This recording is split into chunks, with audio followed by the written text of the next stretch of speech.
Jesus. What a wild ride this has been. Well, that's a very blunt question. Advance is lying to you. Friends and neighbours, and have confidence that the team will keep you safe. But now you start to see, yes, the people never happy. It's never enough. I cannot believe you, Helen. Are you saying that Advance have cured death? Jog on! We're still vassal slaves, we're just in prettier cages. Oh, Megan. We're only getting started. Good evening, I'm Megan Wolf. And I'm Jeremy Jones. Our main headlines tonight. Daddy, it's starting! Yeah, every single one of you's a bit Jesus. What a wild ride this has been. Well, that's a very blunt question. Advance is lying to you. Friends and neighbours, and have confidence that the team will keep you safe. But now you start to see, yes, the people never happy. It's never enough. I cannot believe you, Helen. Are you saying that Advance have cured death? Jog on!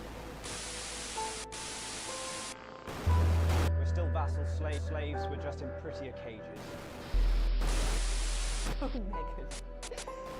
We're only getting started.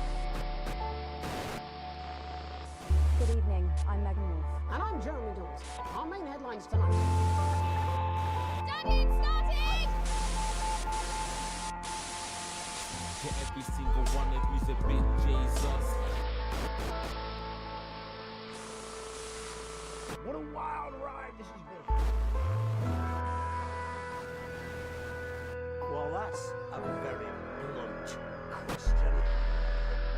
Advance is lying to you. Friends and neighbours, and have confidence that the team will keep you safe. But now you start to see, yes, the people never happy. It's never enough. I cannot believe you, Helen. Are you saying that Advance have cured death? Jog on! We're still vassal slaves, we're just in prettier cages. Oh, Megan. We're only getting started. Good evening, I'm Megan Wolf. And I'm Jeremy Jones. Our main headlines tonight. Daddy, it's starting! Yeah, every single one of you's a bit Jesus.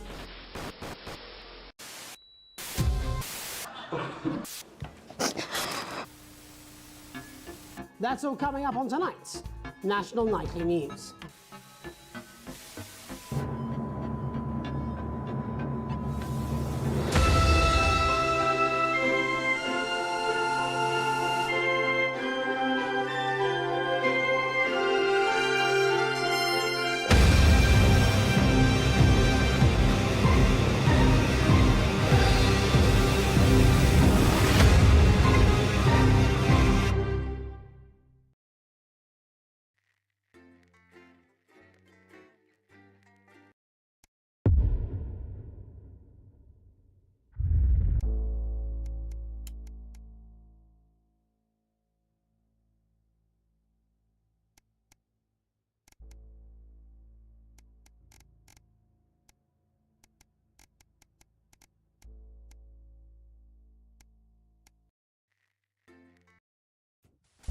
Good evening. I'm Megan Wolf. And I'm Jeremy Dawes. Our main headlines tonight. Daddy, it's starting! To every single one of you's a bit Jesus. What a wild ride this has been. Well, that's a very blunt question. But France is lying to you. Friends and neighbours, and have confidence that the team will keep you safe.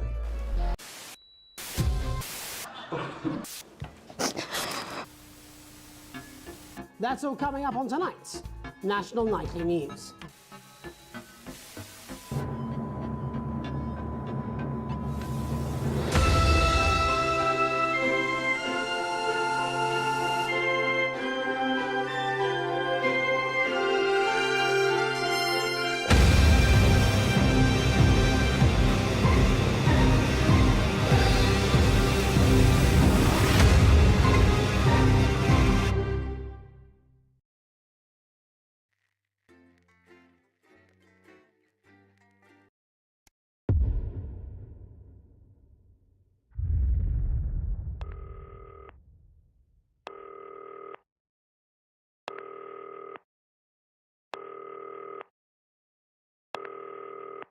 Hi, David, I have a call for you. I'm just putting it through. All right, mate. Dave here. Listen, I know you've only come in to clean up the place, but I've got a bit caught...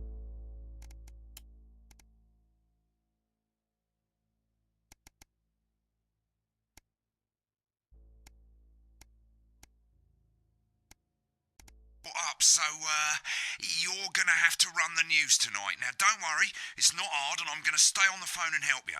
First, I'm gonna give you a quick tour of the broadcast room, so if you're not doing it already, look forwards towards all those screens. Right, look up at the top. That coloured bar is your audience. You want to keep the viewers going up and not down. Underneath that, you've got the screens. The one on the right is the broadcast screen. That's what the viewers are seeing at home. It's only a couple of seconds behind the master screen there in the middle. That's the one you control. Now, the four small screens on the left show the different signals coming from the studio, and you can choose between them using the numbered buttons on the vision mixer at the bottom left. Don't worry, I'll talk you through it and you'll pick it up in no time. Now, have a look to your left. These plugs control everything in the studio. I've left them set up for you, so provided you haven't fiddled with them, all you have to do now is throw the master trip switch and we're in business. Once you've got the power on, face the front again. You can see on the broadcast screen that we're in the end titles for the show before us. Fortunately, they go on for fucking ages, so there's plenty of time for me to explain... Oh, right, okay, they're over, so we haven't got long now till the broadcast. Right, quickly, mate, look down under the desk.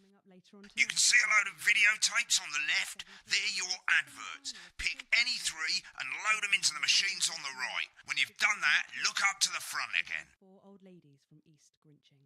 That's followed at 8 p.m. by award-winning documentary series The Shape of Now, which tonight looks at the history of the knee-length sock and its importance during the Great Blackouts of 1871. Not one to miss. You should be getting a signal from the studio soon. Relax with multiple award-winning movie. When you get the signal, select screen 1 with the vision mixer and we're ready to go. Prawn and mayonnaise? You know, seafood makes me go out in pustules. Yeah, I thought it might increase our viewing figures. Every day. You offer me prawns every day. 10 seconds, everybody. It's how I show love. You're trying to kill me. And yet you persist, going in 5, 4. But now, it's time to join Jeremy Donaldson. Good evening, I'm Jeremy Donaldson. Our main stories tonight. Okay, we're all good. Next is going to be the throw to the news titles on screen 2. There'll be a countdown, but I'll count you in as well. Just relax, mate. It's all gravy. Buys Honest Andy's Totally Independent and corners the flowered market. Top chat. Sports fans everywhere celebrate as popular footballer Johnny Hamsleeves wins Sports Personality of the Year. And a spoonful of sugar. Megan will be chatting with movie star Lawrence Blunderclatch about his new movie, The Medicated. And, of course, we'll be going live to Advance headquarters to hear what the leaders of this fledgling party have to say on their historic... Right, button 2 in 3, National Nightly News. 1. Lovely, mate.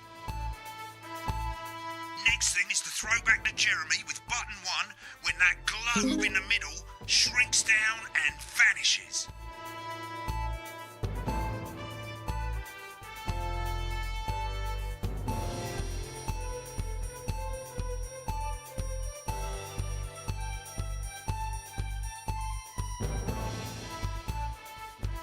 Here it comes. Switch to screen 1.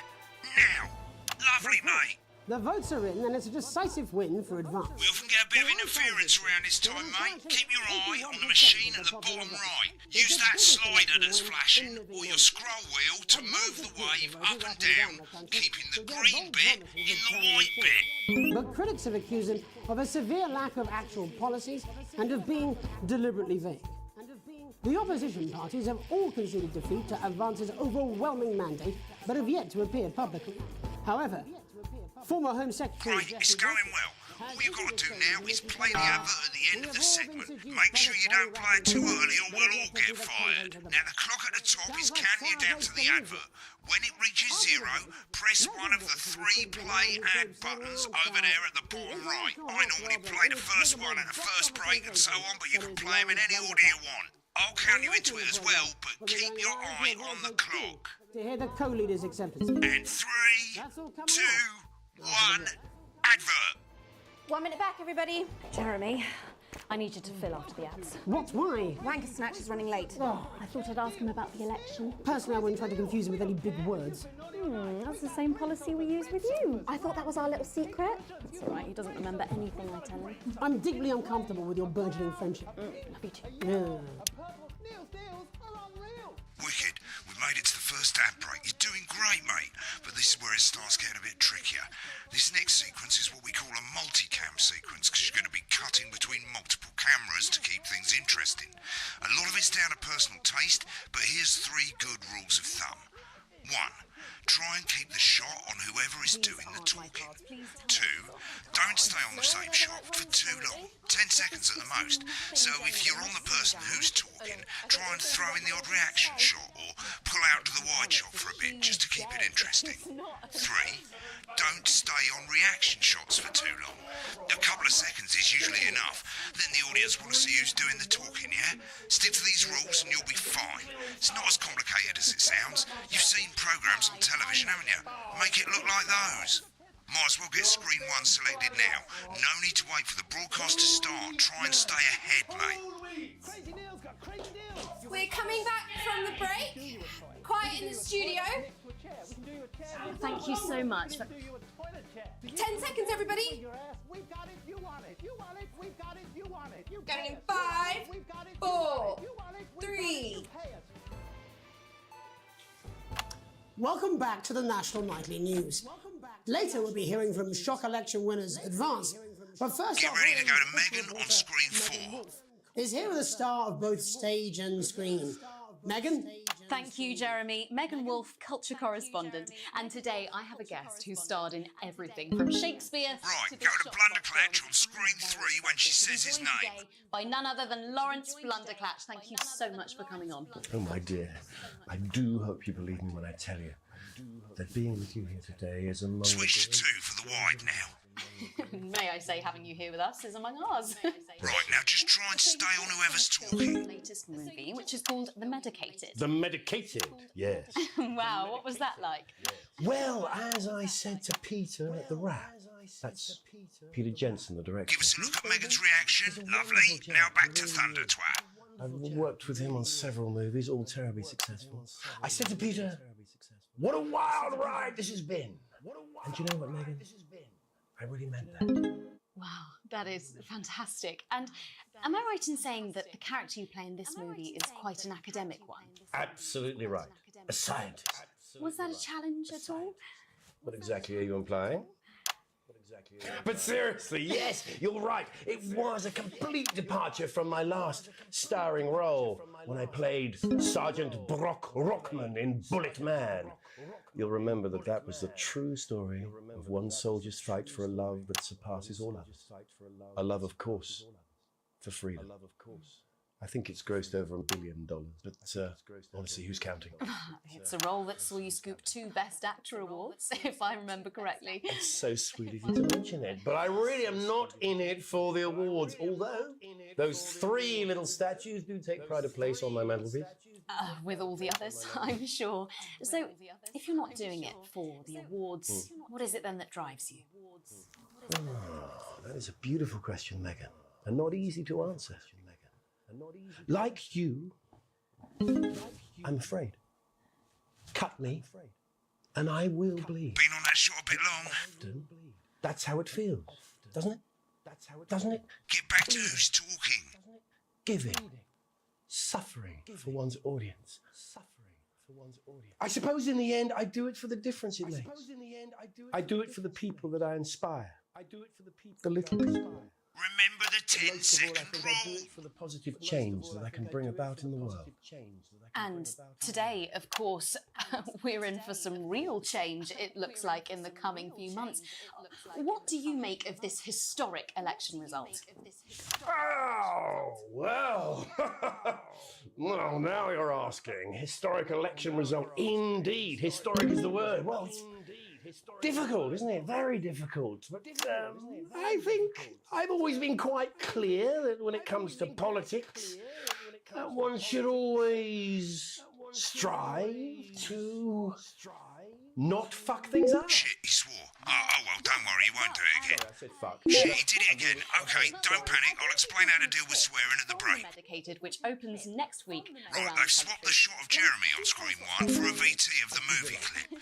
You'll get a countdown on the screen, but I'll just let Megan cue you in. My character, Dr. Lance Hemlock, is faced with a decision that could affect humanity's very survival. Exciting stuff. Let's take a look. Exciting stuff.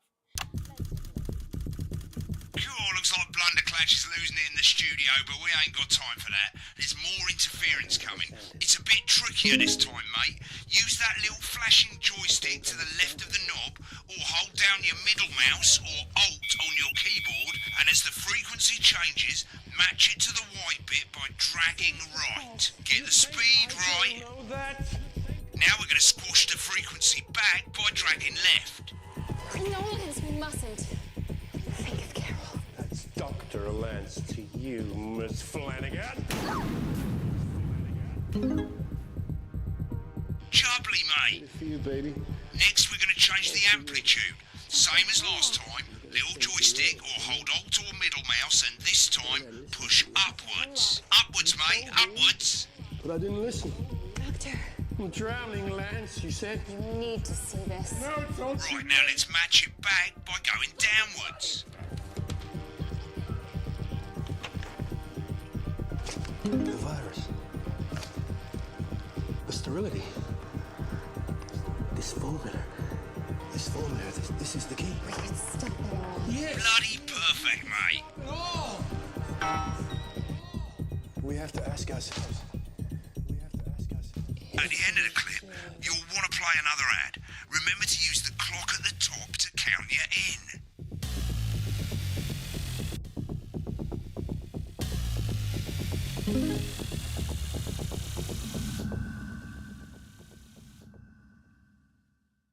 Right, I guess I better explain how to deal with bleeping out swear words. As you've probably noticed, the broadcast screen, here, is about 2 seconds behind the master screen, here.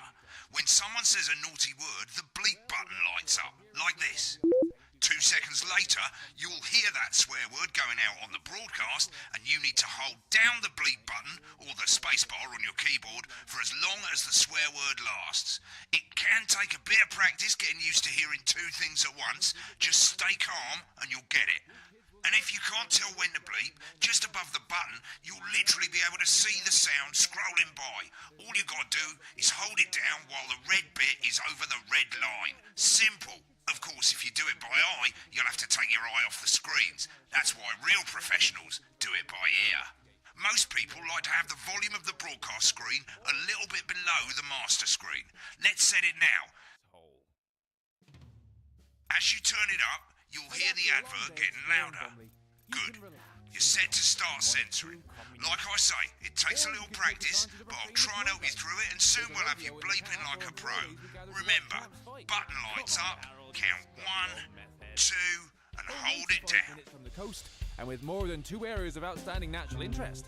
Isn't it time you're... Remember to select screen 1 now that you've got the feed. Don't wait for the broadcast to go live. That's too late. You can use the number buttons on your keyboard, 1 to 4. Running the country. Seriously? We've had worse. 5, 4, 3. Welcome back. And I'm told we can now go live to Advance Headquarters, where the two leaders, Peter Clement and Julia Salisbury, are about to make their acceptance address. Cut to the outside broadcast. Oh shit, he's pissed. Get ready to bleep. Thank you all for coming, and, well, thank you all where do I start? Well, what a day. They said we couldn't do it. They certainly did. They used every dirty, low-down, lying southern bastard trick they had against us. But you, the people, you saw right through their shack. I'm sorry about the language there. Sorry about that. I've had a couple of celebratory pints. Makes me coarser than the ground is funny. Coarser than the ground. Memorably put. But to be honest, who can blame Peter for celebrating? Throughout the campaign, you've heard us say that Advance are not a political party. A party is what you have when things are going well. When the country is suffering, you don't need a party. You need a team. A team that can change things. But today is day one of a new future. A better, fairer future. So perhaps we should all be celebrating. Except for the rich. For them the party's over. They shouldn't be celebrating. They should be putting their shitting pants on and opening their dusty checkbooks. Again, colourfully put, again, not inaccurate, but before we came out here to address the nation, we used our executive powers to pass the Assets and Wealth Act. Working with the tax office, we have produced a definitive list of every person in the country with wealth into the millions. You know this sort of, probably you rather you don't. Because the likes of you and me are not welcome in their gated communities. Tomorrow we will be introducing a sweeping reform of the tax system in this country. No more hiding wealth offshore, no more trust funds or creative accounting. A simpler, fairer, unavoidable set of tax laws. So all you bastard public school snobs have got nowhere to hide. I've got nowhere to hide. We revoked your passport. We revoked your passport. You want them back? You want to leave like you threatened before the election. First, fine. But first, fine. You're going to pay first. You're going to pay back. Advance are going to turn this country from a nation of warring individuals into a team. To properly fund health and education. To raise the living standards of us all. The pundits said we'd have to raise billions. But you'll see when we've reclaimed what's ours, that's absolute ferret shite. So to you posh twats. The people who pay you a pittance to serve them drinks in their private clubs.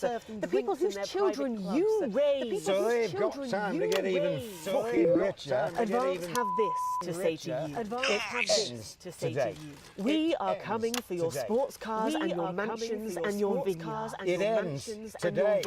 We will put the wealth of this country back where it should have always been. In the hands of the people who created it. In the hands of the people who created it. Today. Yes, it ends today. And tomorrow we'll start making it fair again. Just like we promised we would.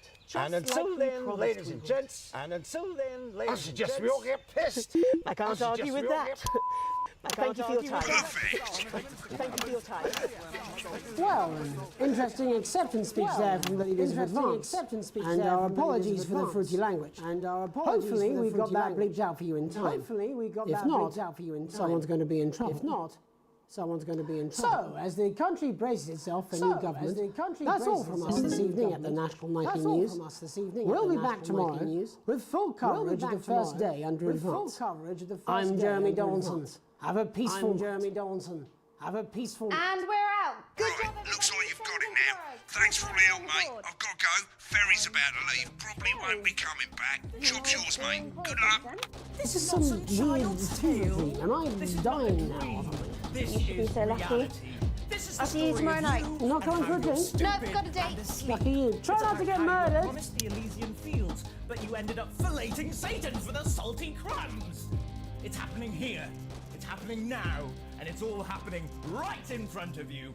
I'm Alan James. Alan James is one of the country's most controversial columnists and speakers. And they're going to take your poor sweet grandma, and you're never going to see those dribbling dentures again. Oh, grandma, look at their faces. That's not what cows look like. You call it the stock market. I call it the stuck market. Because it's just another pole they've stuck up our collective... I don't care if he was once your nephew, Cameron. He's standing in the way of the truth! Now, Alan James, author of Alan James is Right, is coming to your city. I'm Alan James, author of Alan James is Right, the gospel according to Alan James, and the Alan James shall set you free. And now I'm bringing my message... When the programme's finished, you'll get a broadcast report. It's 3 pages. This first page shows you how well the broadcast went. Each sequence and an overall grade. Remember, grades mean bonuses, and they keep the boss happy. If you want to know more about how it went, select more info. If not, select continue to move to the next page.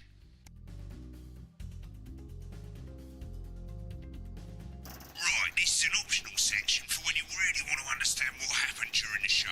You've got a graph here showing you what the audience did. They're a fickle fucking bunch. And of course you can really drill into the details if you want to get better at making TV.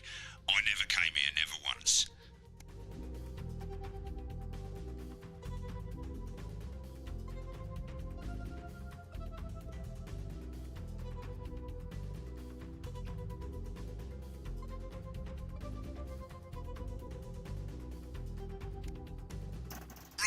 This is the important page. It tells you how much you're going to get paid and how much wealth you have overall. That bollocks at the bottom shows you the financial state of our main advertisers. But you don't own any fucking shares, you're a cleaner for God's sake, so why would you care?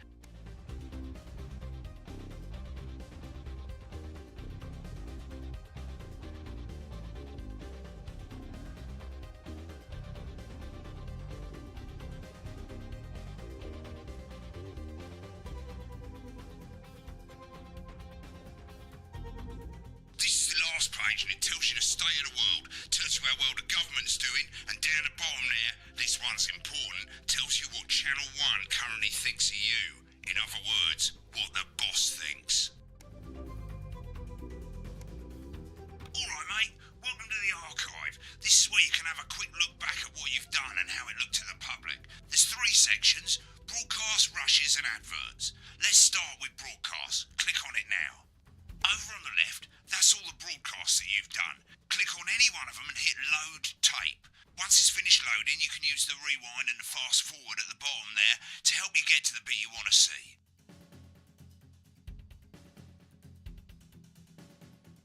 Well, in a few moments, we'll be going live to tonight's national nightly news. But before that, let's take a look at what's coming up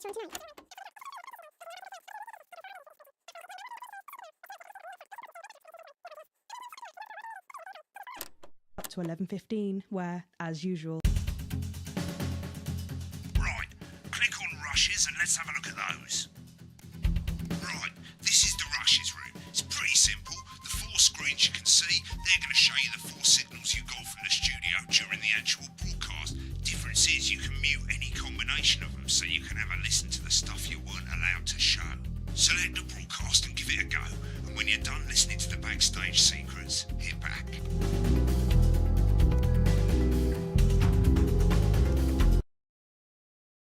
Prawn and mayonnaise? You know seafood makes me come out in pustules. Yeah, I thought it might increase our viewing figures. Every day. You offer me every day. 10 seconds, everybody. It's how I show love. You're trying to kill me. And yet you persist. Going in 5, 4. Good evening. I'm Jeremy Donaldson. Our main stories tonight. Moving on up, the election...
Dave! Oh, Christ, it's noisy in here, Jesus. Right, hang on. Let me just get out some thanks, darling. Yeah, I'll take that one with me. Cheers. Right, that's better. Let's get set up and get on with it, eh, so I can get back to my guests. First of all, let's get the power on. You need to get at least the bottom 4 plugs on.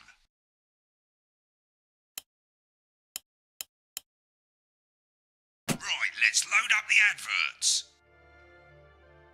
You might want to have a bit of a think about it. Your decisions have consequences, don't they?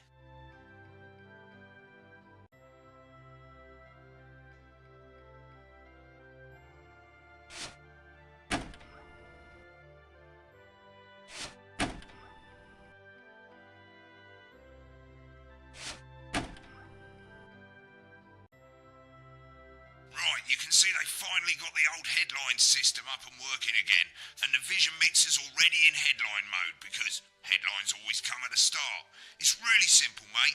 These 2 buttons at the bottom of the Vision Mixer, you can see they now have A and B on them, and they're to help you pick image A on the left bottom screen here, or image B on the right bottom screen here. It's really simple. This little clock here will count down the number of seconds you have to make your decision. Provided you make a decision in that time, you're fine. And you can change your mind as much as you want until the clock reaches 0.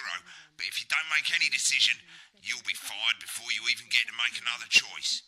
I just want to say one more thing, mate. The pictures you choose to show of these people, well, that's how the public is going to perceive them, and that's going to affect their lives. So like with the adverts, choose carefully. No, and we're off. Good luck, mate. If I get time, I'll call you back in the next break. Yeah, I'm coming, darling. My friend Janet says theirs gets really hot. Is this Janet who thinks dogs have their own secret language? Yeah, the one that mistrusts the moon. 10 seconds, everybody. Not the best source of consumer advice, then. Don't blame me when it explodes. Going in 5, 4, 3. Time to go over to Jeremy Donaldson for tonight's. Good evening, I'm Jeremy Donaldson. Our main headlines tonight. Destination unknown. At the end of Advance's first full week in office, we ask exactly who's leading this charge. Tonight, I'll be discussing what the new future might hold with a leading economist and radical free thinker. With the Assets and Wealth Act on the brink of raising living standards for the vast majority of the country, I'll be asking my guests if we're on the way to a new future. Out with the old, Remington's Fist have appointed Sophia Remington as their new CEO. The following photo, taken from our archive, gives us a sense of this influential young firebrand who, at the tender age of 23, becomes the youngest female CEO in history. Sophia Remington's appointment is a risk for the giant mega corporation.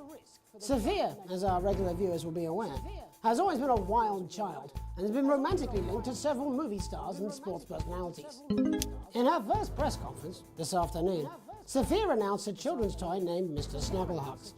Sophia promises it'll be all the rage this Christmas, but concerns have been raised about the product's safety. Making a splash. Intrepid scientist Dr. David Wong and marine biologist Ingrid Swarsborg-Horgensford have today set off to explore Dante's Taint. The recently discovered cave system was previously thought unreachable, but thanks to a new breakthrough in underwater flood technology, the pair hope to successfully reach the imposing central cavern and the undiscovered plant species it contains. This is, of course, only the latest in a series of successful expeditions for this unlikely pairing. In a joint statement about the dangers their team might face, the pair stated, "We will face the plentiful challenges together like we always have." Playing the field, rumours abound as sporting legend Johnny Hamsleeves is snapped leaving Bush, one of the capital's hottest clubs. The footballer was caught while out celebrating being named Sports Personality of the Year last week, as reported by this very programme. Johnny is seen here with socialite and performance artiste Tiffany Lamore, whose recent show, Snatched Inside My Snatch, has kept her firmly in the public eye. Could romance be on the cards for these two budding A-listers? And Griever's bodily charm. With Advance promising a radical new position on crime, how afraid should we actually be? I'll be going live around the country to talk with people who've seen the criminal justice system from every perspective.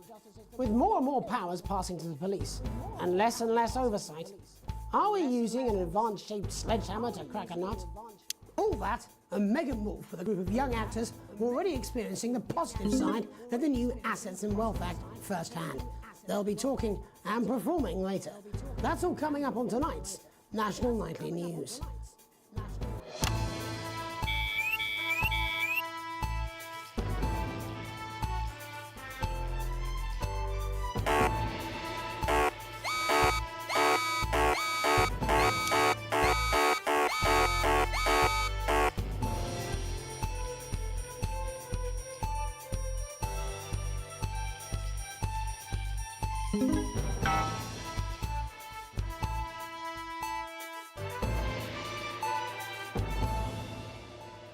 In the wake of the government's swift enactment of the Assets and Wealth Act, we're talking about Advance's first week in office and what the new future holds.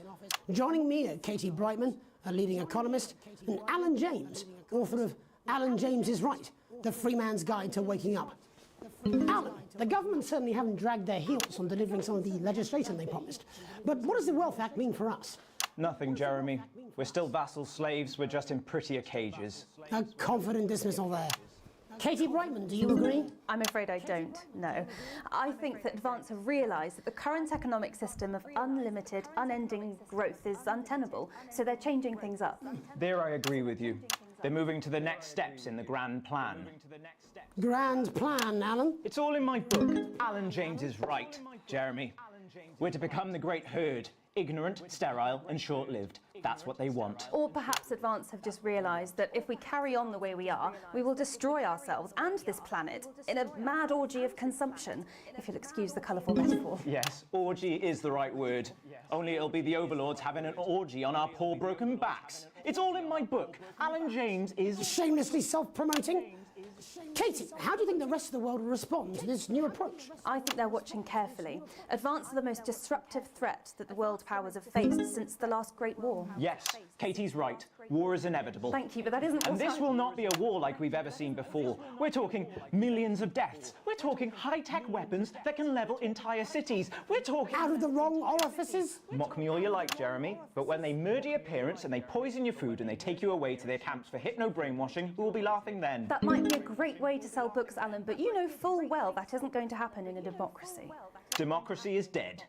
Yes, Advance are radical, and change is always frightening, but the truth is that the Wealth and Assets Act has made more than 90% of the population wealthier and is on target to produce a permanent end to poverty. Bollocks! What this young lady doesn't understand, Jeremy, is that these are the same people. Maybe they've rebranded, but it's all a little circus act to keep us from seeing the tyrant behind the curtain. That's where you're wrong, Alan. For a start, they've mobilised the youth vote like we've never seen before. You say mobilise, I call it grooming. The grooming of an entire generation to walk happily into eternal bondage. They're like psychic paedophiles. But based on the facts, Katie, what are your predictions? The Assets and Wealth Act is only the first step. Advance now have a historic budgetary surplus, and as well as properly funding our public services, they're already funneling unprecedented amounts into scientific research and the arts. Or, as I call them in my book, Frankenscience and opiates. Like opiates, see? Can we get back to the issue at hand, please, Alan? This is the issue. It's all coming from the water, the chemicals. They're pumping it full of belief juice. Don't get me wrong. I want to see these changes, but only if they're sustainable. If Advance lose their power after spending half of our GDP on dismantling infrastructure, that could be catastrophic. The catastrophe is that they're succeeding. They've got us sat here talking about their puppet show. All right, we're running out of time. Quickly, Alan, what does the future look like to you? A bleak space where we've all been figuratively sodomized into submission. Of course. Katie? We might be on the eve of a brave new world. God knows we need some change, but we need to be cautious. Let's walk forwards with our eyes open. Two very different visions of the future there. Alan James, Katie Brightman, thank you for joining me. When we come back, I'll be investigating law and order before Megan meets some beneficiaries of the Assets and Wealth Act. That's all coming up tonight on the National Nightly News. 1 minute back. You know, I think they might do some good. I hope so too, Jeremy. How much are you being paid by them, then? Shut the fuck up, Alan. I've never heard so much shit in my life. Well, we'll see who's full of shit, won't we? Alan, I can explain it to you, but unfortunately I can't understand it for you. Well, I don't know what she meant by that. Brittle skin you've come to expect. Alright, mate, Christ, I'm absolutely fucking fine, I tell you. How's it going? Actually, fuck it, I don't care, I hate the fucking news. Oh, bloody hell, I love this tune, though. Alright, mate, see you later, bye! I said I've got a word, and that's all I can do. 10 seconds, everybody. If that sticks, I'll destroy you. 5, 4, 3.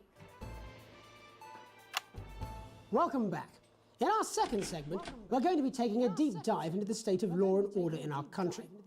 Advance have already tasked what they are calling a solutions team to move this serious social problem to the top of the list. Tonight, we go behind the headlines to meet the people who live with the criminal justice system every day of their lives.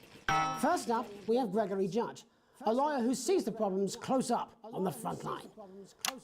Can you hear me, Gregory? Yes, I've got you, Jeremy. Thanks for having me. What's it like on the front line of the hard face of the cold hand of justice? Well, as you can imagine, Jeremy, we are massively understaffed in this country.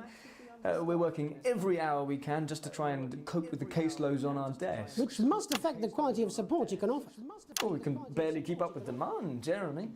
There just simply isn't enough being done at a systemic level to relieve the problem. We need more support from ministers. What are you doing? We need change at a structural level, I'm Jeremy. leaving, Greg. Not a good time, darling. It never is it? Albeit my mother's. Just hang on. No, the problem isn't a local one, Jeremy. It's nationwide. Just give me 5 minutes. I'm talking to Jeremy Donaldson. Oh, have you mentioned your affairs? No. Well, the affairs of the Justice Department that we should be concerned about. Hello, Mr. Donaldson. Hello, Mrs. Judge. We need legislation to relieve the pressure on our public Sorry to interrupt the news, Mr. Donaldson. Can I have a moment to tell my husband I'm leaving him? Yes, I totally understand. Quite the picture of a burdened legal sector there. Gregory Judge, thank you for joining us. Next, I'm joined by Police Chief Constable Bob Peel, a man with a very different perspective on our nation's crime. Do you think there's a problem with the system, Bob? I'm sure we all do, Jeremy. I am sure we all long for a return to the days when you could safely walk the streets of your community at night, looking in through windows and generally enjoying your neighbours without the risk of being terrorised by some thug with a knife.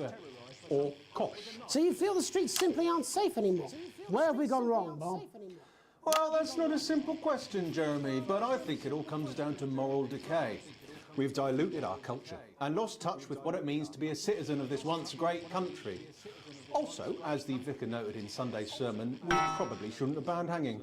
And to what do you attribute this moral decay? Foreigners, gays and gypsies mainly. It's all in the Bible. Look, Leviticus clearly states that... Oh, bugger, hang on a moment. Jeremy, your bloody gimp's escaped. Delia? Delia, could you give me a little help, please, dear? As I was saying, Jesus didn't like immigrants much, did he? And just to be clear, you think it's the immigrants who are responsible for the moral decay? Absolutely, Jeremy. Back in your box, Clive. Back in your box. Delia, I really could use a little help with this. Oh, sorry, darling. I was spaying the badgers. Yes, I'm talking to Jeremy Donaldson. Clive, could you put him back in the box? Oh, Clive, you know it's Wednesday. Back you go. Back in your gimp space. And Off you go. whose responsibility is it to make a change, Bob? Well, it is certainly not the responsibility of decent, good, white people Darling, of this... where's the padlock? Oh, hold on just a moment. Oh, Clive, this simply won't do. Naughty, naughty, naughty boy. Mummy said... Clive, I am not having this again. Mummy said, get back in your gimp space. No! Naughty! You beast, Clive! As I was saying, Jeremy, moral decay. Crime is the responsibility of the criminal, no one else. Look, everyone has a sob story, but we don't all end up as barbarians, do we? Look, when our daughter Alice comes home with an A-, does she go on a killing spree? No, she takes 3 of her pills and hides under the stairs like a normal child. Thank you, Bob. Bob Peel there, really locking down the police's position on morality for us. In you are. Good boy. Interrupted. It's time to get to the heart of the matter. Tony Dawson has recently been released from prison after serving 3 years for aggravated assault, burglary and menacing a swap. He's agreed to talk to us today, which is also, I believe, his birthday. Many happy returns, Tony. Cheers, Jez. Call me Titwank Tony. Everybody else does. No, I'm not going to be doing that. Can you tell us what it's like in prison, Tony? Titwank Tony. Prison's a mixed bag. Structure's quite nice, but it's a constant battle against institutionalisation, as you can imagine. And obviously, titwanks are quite hard to come by. I'm picking up that you're not alone there, Tony. Titwank Tony. Yeah, sorry, my friends are throwing me a surprise party. Good bunch of lads. Okay, well, we're trying to let you get back to that party as soon as possible. First, let me ask you this. Do you feel that your time spent in prison helped to rehabilitate you in any way, Tony? Titwank Tony. I don't think it's as easy as that, Jez. Sopen! Yeah, I think asking that is an oversimplification. It sounds like it's getting quite busy there, Tony, but let's try and soldier on. Since leaving custody, have you been able to find a new job? Yeah, all the boys are here. Big Chris, Little Chris, and Vampire Chris. This one's, yeah? Yep. One sec, love. Titwank Tony's on the news. Rehabilitation's difficult with the current system, Jez. Just not set up for it, you know? It's inherently unjust. Open! So, do you feel tempted to... I'm sorry, who's this now? You are joking. Chrissy Freebollocks has only got Mr. Fancy, oh. Not now, fellas, I'm on the news. It seems like we've caught you at a bad time. The little boy. Oh, I can't really hear you, mate. It's getting a bit busy here. Jesus. Yes, we seem to be losing the signal No here, Tony. fucking way, let's believe that! Well, we're just trying to get that signal back. I think we... Yes, Tony? Tony, I mean, we were literally away for 2 seconds. How has this happened, Tony? Can you hear me? Well, we seem to have lost our train of thought there a little. Hopefully you, the viewer at home, have managed to glean a broader understanding of the serious and complex issues around law and order. After the break, Megan will be live with some plucky young thespians. Don't go away. We'll be back after these messages. 1 minute back, everybody. Mate, I ain't got long and I'm quite drunk. It's been a great night. In this next section, there's a bit of music. If you edit in time with the music, you can see the result on the Vision Mixer, and the public will love that. Don't worry if you don't, though. You won't get punished for it or nothing. Just try and stay in the groove. Also, one last tip. When the music starts, turn down the broadcast volume. Right, enjoy the music bit. God, I love music. God, I'm so pissed. I think I might go and throw up in a bit. Well, where is he? In his dressing room, getting banging his head against the wall. Looks all right, I've got this. I'm sure he's on his way. Come on, it's welcome back. How hard can it be? This is on you. 10 seconds, everybody. We're going to open on Megan. Camera 2. Going in 5, 4, 3.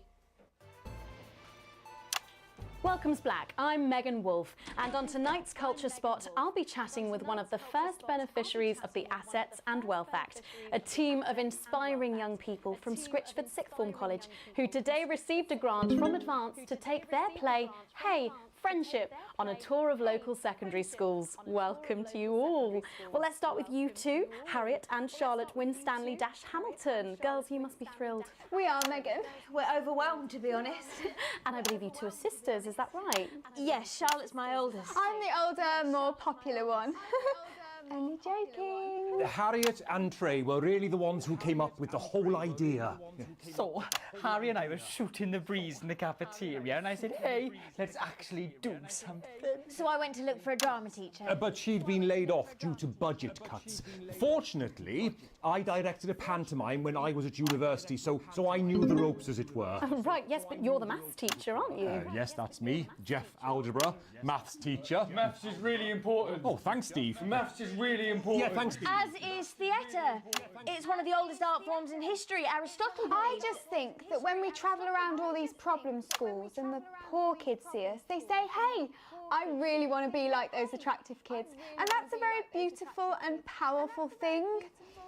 We touch our audiences, and they touch us right back. I suppose with a surname like Algebra, there was really only one choice of career for me. My wife, Angela, and I, we often laugh about it. Angela Algebra. Yes. We just want to bring a bit of song and joy into people's lives. And teach people about the difficult issues.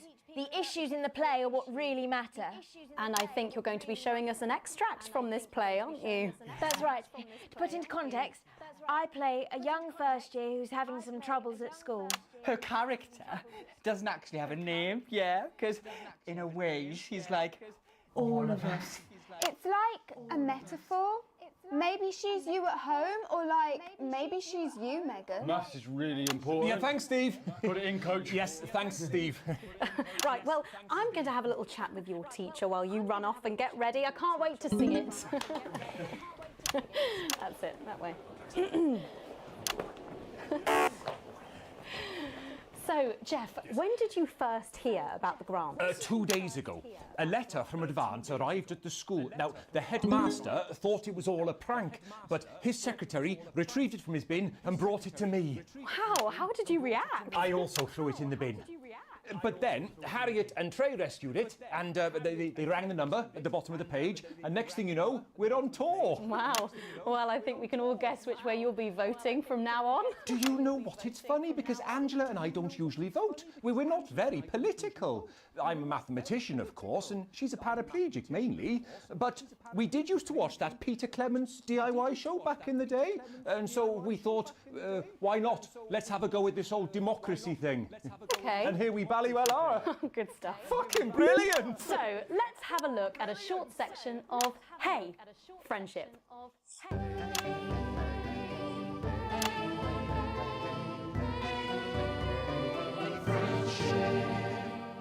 Dear Diary, I'm not sure I can take another day at this school. Another day of tears. Tears. Another day of fears. But still I walk the corridors alone. Dreading what might be around every corner. What's around the corner? What's around the corner? What's around the corner?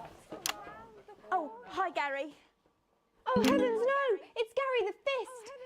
Gary the Fist. Going somewhere, little first year? Great. I've been looking for some poor victim to bully all morning, but will this make me feel better about my violent father? Excuse me, I'm late for maths. It's my favourite subject. And so important. Maths is for losers.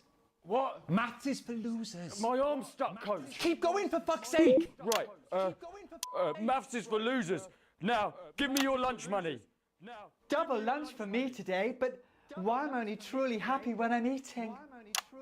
Not today, Gary the Fist. What do you mean not today? Who are you? My arm's free, coach. Brilliant, keep going. Right, who are you to stand up to me? I'm Gary the Fist. And you're just a sad little girl with two gay dads who's all alone. That's where you're wrong, Gary the Fist. These are my two new friends. Vanessa is captain of the netball team. Yeah. And Blake owns a motorbike. Yeah. But I can't fight all three of you. And I don't have any friends of my own.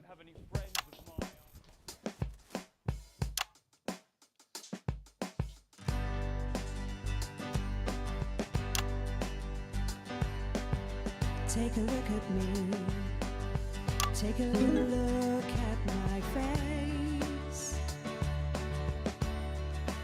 I could be you. She could be you. And you could be me. Or you could be me. Life can be peachy keen if you work as a team. It's my choice to remain. So stop now, make a different choice.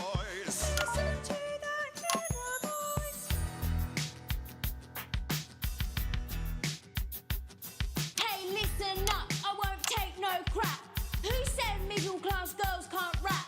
I ain't afraid of your cruel lads. I'm a mother-loving rebel, but I still love maths.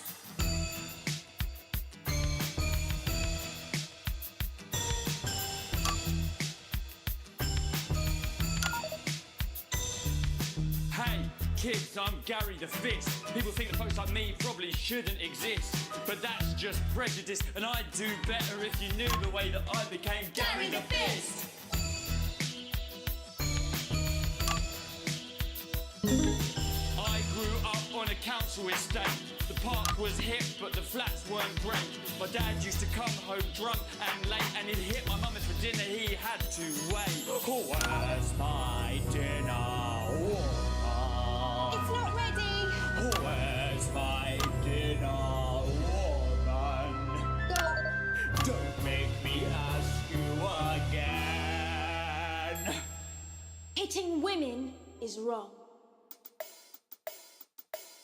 I guess life's pretty hard on a council estate. Life's pretty hard on a council estate. Life's pretty hard on a council estate. Life's pretty hard on a council estate. Life's pretty hard on a council estate. Life's pretty hard on a council estate. Life's pretty hard on a council estate.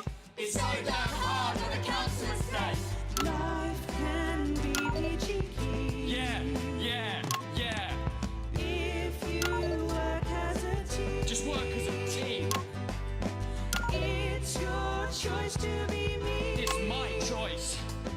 So stop now, make a different choice. Listen to that inner voice. Friendship! Yes!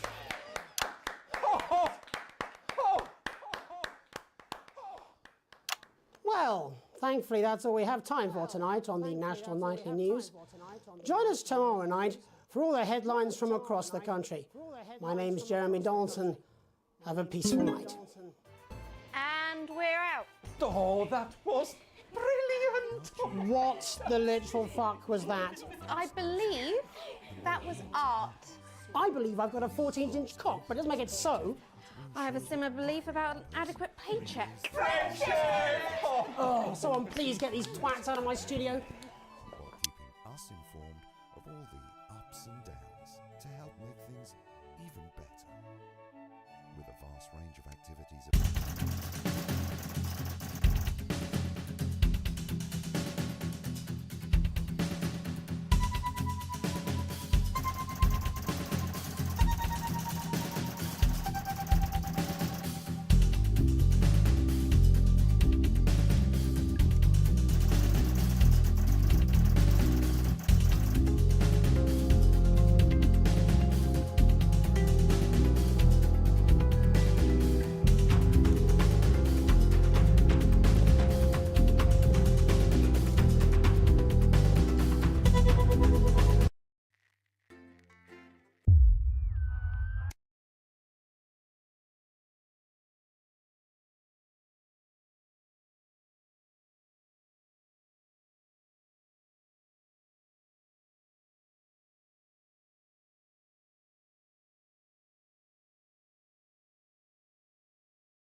evening, Alex. It's Bozeman here, your boss.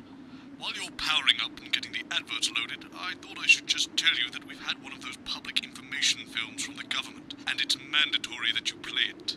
You still have a free choice for the other two, so read those tape labels carefully, but make sure you play the advance advert, preferably at the second break. Right, that's the lot.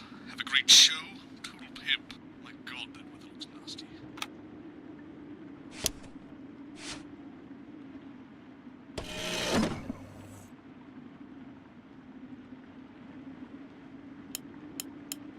In the sky over you.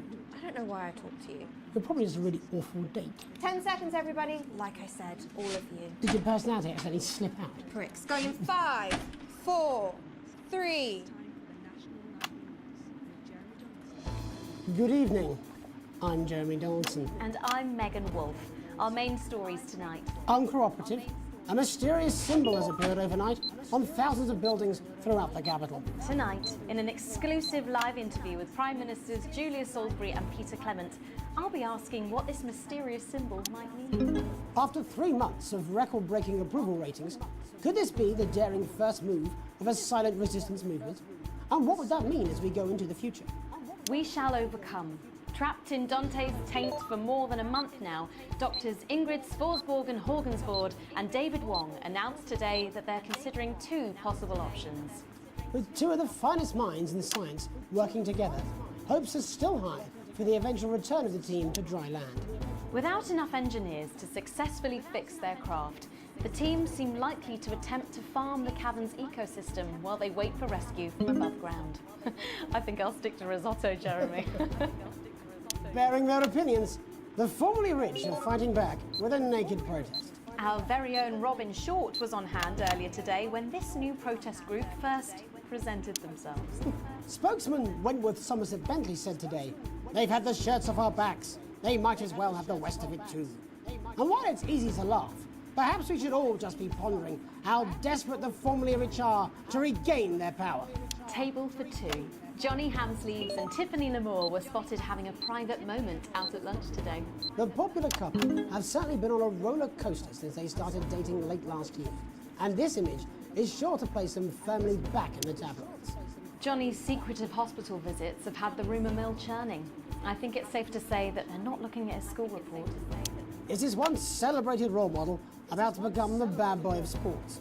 And radical ideas. In an attempt to put the Mr. Snugglehugs disaster behind them, Rimington's Fist CEO Sophia Rimington today announced a surprising new project that already has the markets raising an eyebrow. Known for taking risks and bold strategies, could the adventurous CEO be leading the business giant down a dark alley, or taking it to a new level of success? The manufacturing giant promises that the Junior Employment Opportunity Scheme will not only increase employment but also productivity. But critics are speaking out against what they're calling child labour. The scheme is being marketed under the slogan, "Lots of little hands to make lots of little things." With that exclusive Prime Ministerial interview coming up later. And our very own Patrick Bannon coming to you live from the first annual Sports Board final. You won't want to miss a second of tonight's National Nightly News.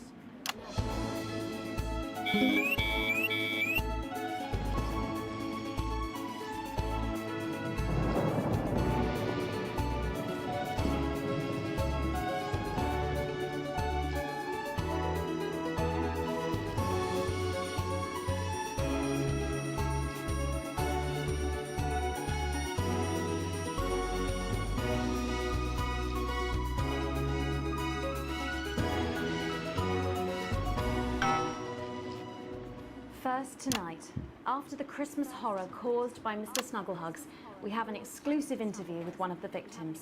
Poor 7-year-old Timmy Tadlock, like so many of those affected by the Christmas bloodbath, has spent the last 3 months undergoing a series of reconstructive facial surgeries. Last week, joyfully, he spoke for the first time since the tragedy. Tonight, he talks to us. Before we go to the interview, however, this station would like to issue a full and frank apology for any part we may have played in the tragedy. We should never have advertised Mr. Snugglehugs. Without our publicity, the sheer scale of this tragedy, and now upwards of 8,000 casualties, might have been averted. On behalf of the Nightly News team, we're sorry. In future, we will do better. Now it's over to Robin Short at the Tadlock family home. Robin? Thank you, Megan. I'm here with Mr. and Mrs. Tadlock and their 7-year-old son, Timothy. Thanks for spending time with us today. Yes, well, you're bloody lucky we're spending any time with you at all, after what you lot did. Irresponsible. I mean, whose idea was this anyway? It's all right. It wasn't your fault. As you can see, Megan, there's still a few open wounds here. I'll tread carefully. I'm going to speak to Timmy now. Hello, Timmy. Can you see me? Mummy, who's that lady? It's the lady from the television, Timothy. She's going to ask you a few questions. And you be careful now, it upsets him to remember. Don't worry, Mr. Tadlock. I wasn't the youngest ever editor of the Swinstead Middle School Inquirer for no reason. So, Timmy, can you tell us what happened to you? You had just unwrapped Mr. Snugglehugs, hadn't you? Was he under the tree? Yes, I could smell him already. He smelled like love. Ah, yes, that'll be the fur. It's scented with hoof. I was so excited.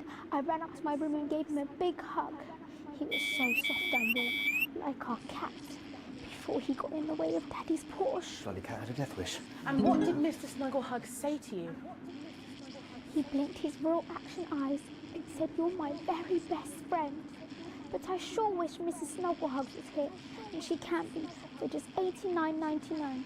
And then it's the general error. 41.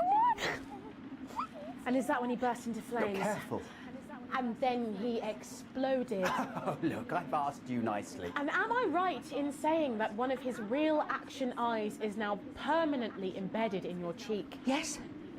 When I took him in at night, it glows through bandages. I know it's under there. Staring at me. Yeah, some of the other children have started calling him Timmy Three Eyes. And with his glasses, that's 5. It's too many eyes, Robin.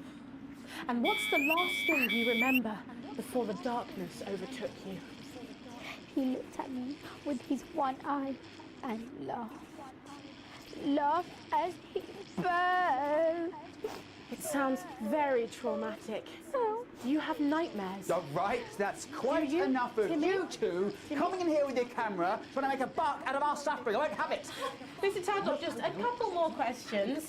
Timmy, do you think you will ever be what we can call No, you've had your normal questions, again? and now look. Oh, you've made him cry with all 3 of his eyes. Calm down, look. Do you think your parents will ever really love you again? Right, that's it. Enough. Come on, I'm baby. happy, Mr. Tadlock. Oh, your poster, your favourite poster. Timmy, are you okay? Oh. So there you have it, Megan. Just one of the many victims of an indescribable tragedy that has shaken our nation. I'm pleading, am I not? Thank you, Robin. Harrowing stuff. And many questions to be answered by Sophia Remington in the coming days and months, I'd wager. How will she turn this crisis around? So, Jeremy, what are the warning signs a consumer should look out for when they're spotting a dangerous toy? Well, Megan, experts advise to always check for the new Advance mark, which guarantee a level of safety and quality. Yeah, can we just get a close-up on camera 3 here? So if we take a look at this National Nightly News mug, you should see the mark just on the base of it there. In the wake of the scandal, the government were praised for their swift response in bringing in this set of stringent checks and new products. It certainly is good to know that someone's watching out for our families. When we come back, our very own Patrick Bannon will be live from the Sports Board Finals. Stick around, you won't want to miss it. We'll be back after these messages. 1 minute back. Oh, sorry, I'm bursting. Oh! She's very good. Who? Megan. Yes, she is. Watch your back, Jeremy. The women are coming. I'm more worried about this water dripping onto my head. Alex, Bozeman, we're getting reports in that naked protesters might try and spoil the Sports Board final by waving their fleshy bits about. Try and make sure you don't broadcast it. It's 6 p.m. for God's sake. No one wants to see fannies on the news. Bozeman out.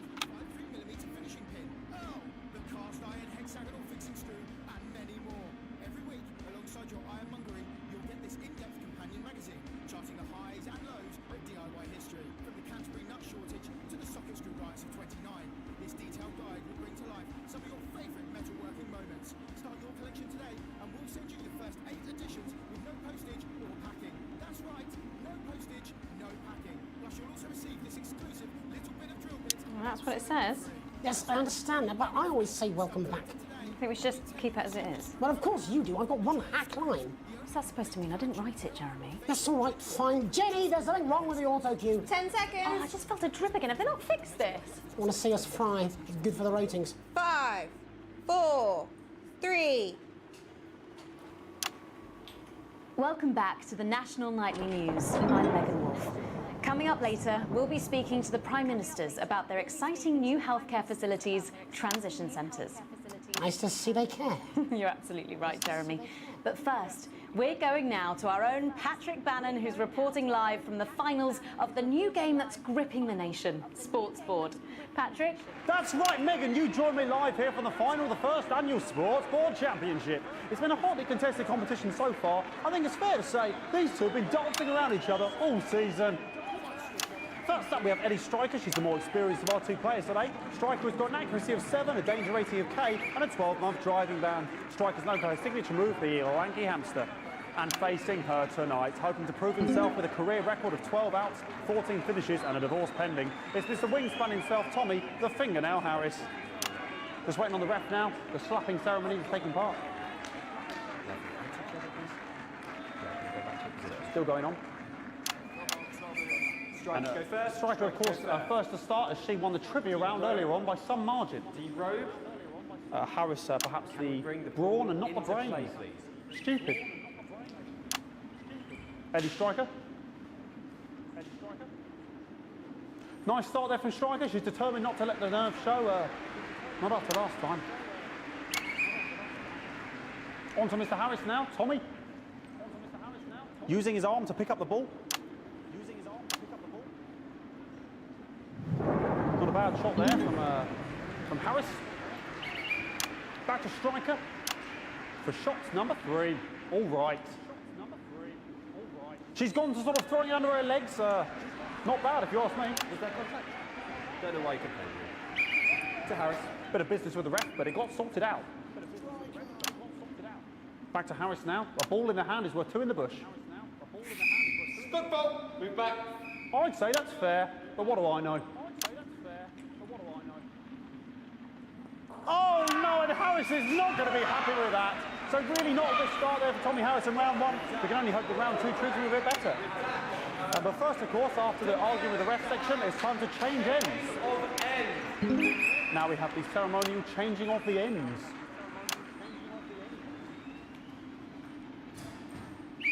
And of course, now they go back to the starting positions, as that makes sense.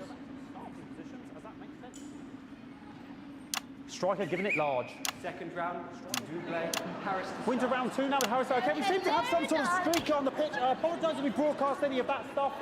She appears to have slogans across her breasts and arse. Try and ignore all of that. Security, I'm sure we're going to take them out as soon as possible. Apologise if we broadcast any of that. As I said, we're going to get the situation resolved as soon as possible. They're trying to carry on play, but it's proving a bit difficult, and I'm struggling to follow because it's quite an eyesore, and women's bodies. Yeah. All right, great. Okay, so back into round 2 now, and Harry's absolutely determined to close that massive gap. Eddie Striker. No, it's just some of the tightest play I've seen ever. Harris. And was that the fitted thumb screw? We haven't seen that since the Heats. What a brilliant move. Back to Striker. And we know what that means, ladies and gentlemen. That is, of course, the ground sound. Excellent bit of play here on both sides of the bucket. I don't know about you at home, but I'm finding the technical mastering display here absolutely blooming jaw-dropping. The ref has spotted something in Harris's neck or head. And Harris is having an absolute shocker. What a miserable start there for Tommy Harris. But he is a late bloomer, of course, always said that. And after all, it is a game of 2 halves, 4 rounds and 7 subgenres. But now, of course, it's time for the half-time show. Sponsored by Remington Smith. On my whistle, on my whistle.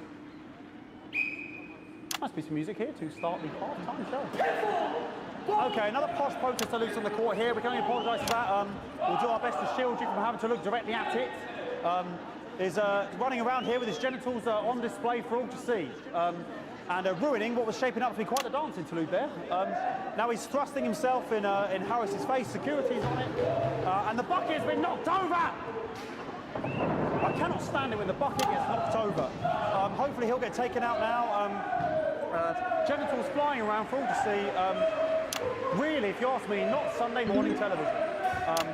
And out of there, hopefully taken away, never to be seen again. Final poses. Ballboy cannot be in the final pose. And a lovely finish there on both sides of the bucket. I wouldn't like to call that one. And as we head into round 3, I'd love to know what's going on in these two players' heads. But unfortunately, because of science, we can't. Thank you, thank you, thank you.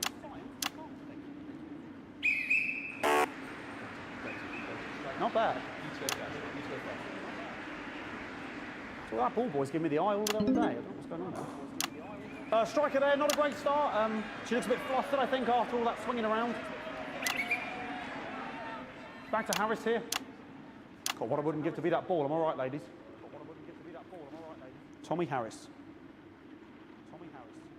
And it dribbled down his arm, which is actually a really good move, because, of course, if it dribbles down his arm and goes on the floor, it's not going in the bucket. Back to Striker.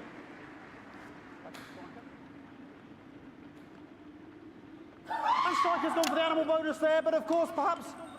And yes, Harris has countered with a tiny bell. That is wonderful play. Of course, we've seen that before. Look at her face. She is absolutely gutted. What a mud.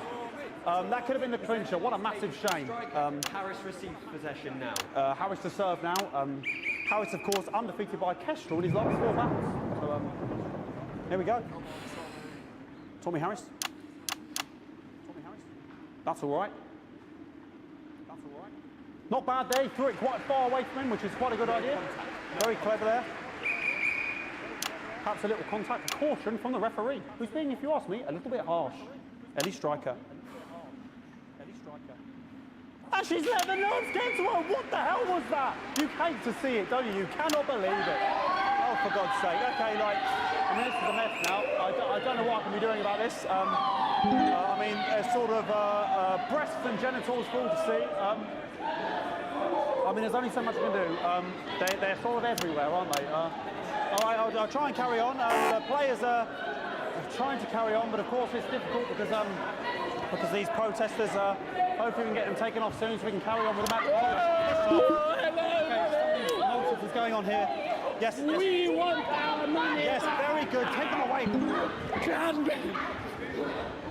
Bloody wasters, absolute wasters.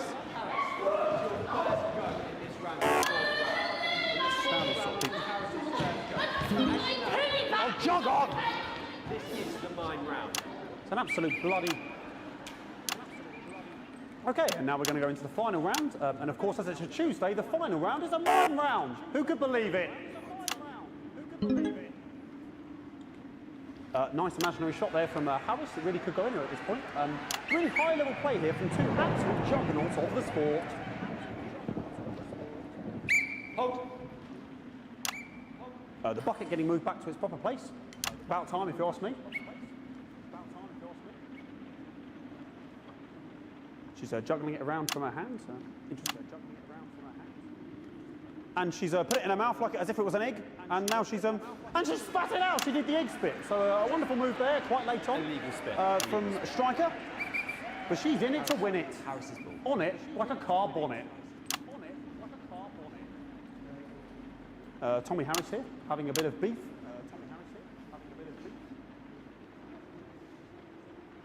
And he's peeling it as if it were a banana, which is an interesting move. Not sure if he hasn't had his potassium or what's going on today with Harris. And he's throwing it, and the banana was the ball! What a fantastic move there from Harris.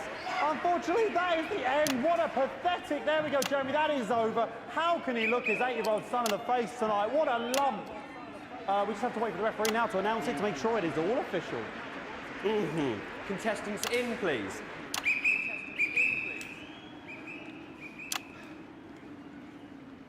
And the winner of the first annual Sports Board Championship is...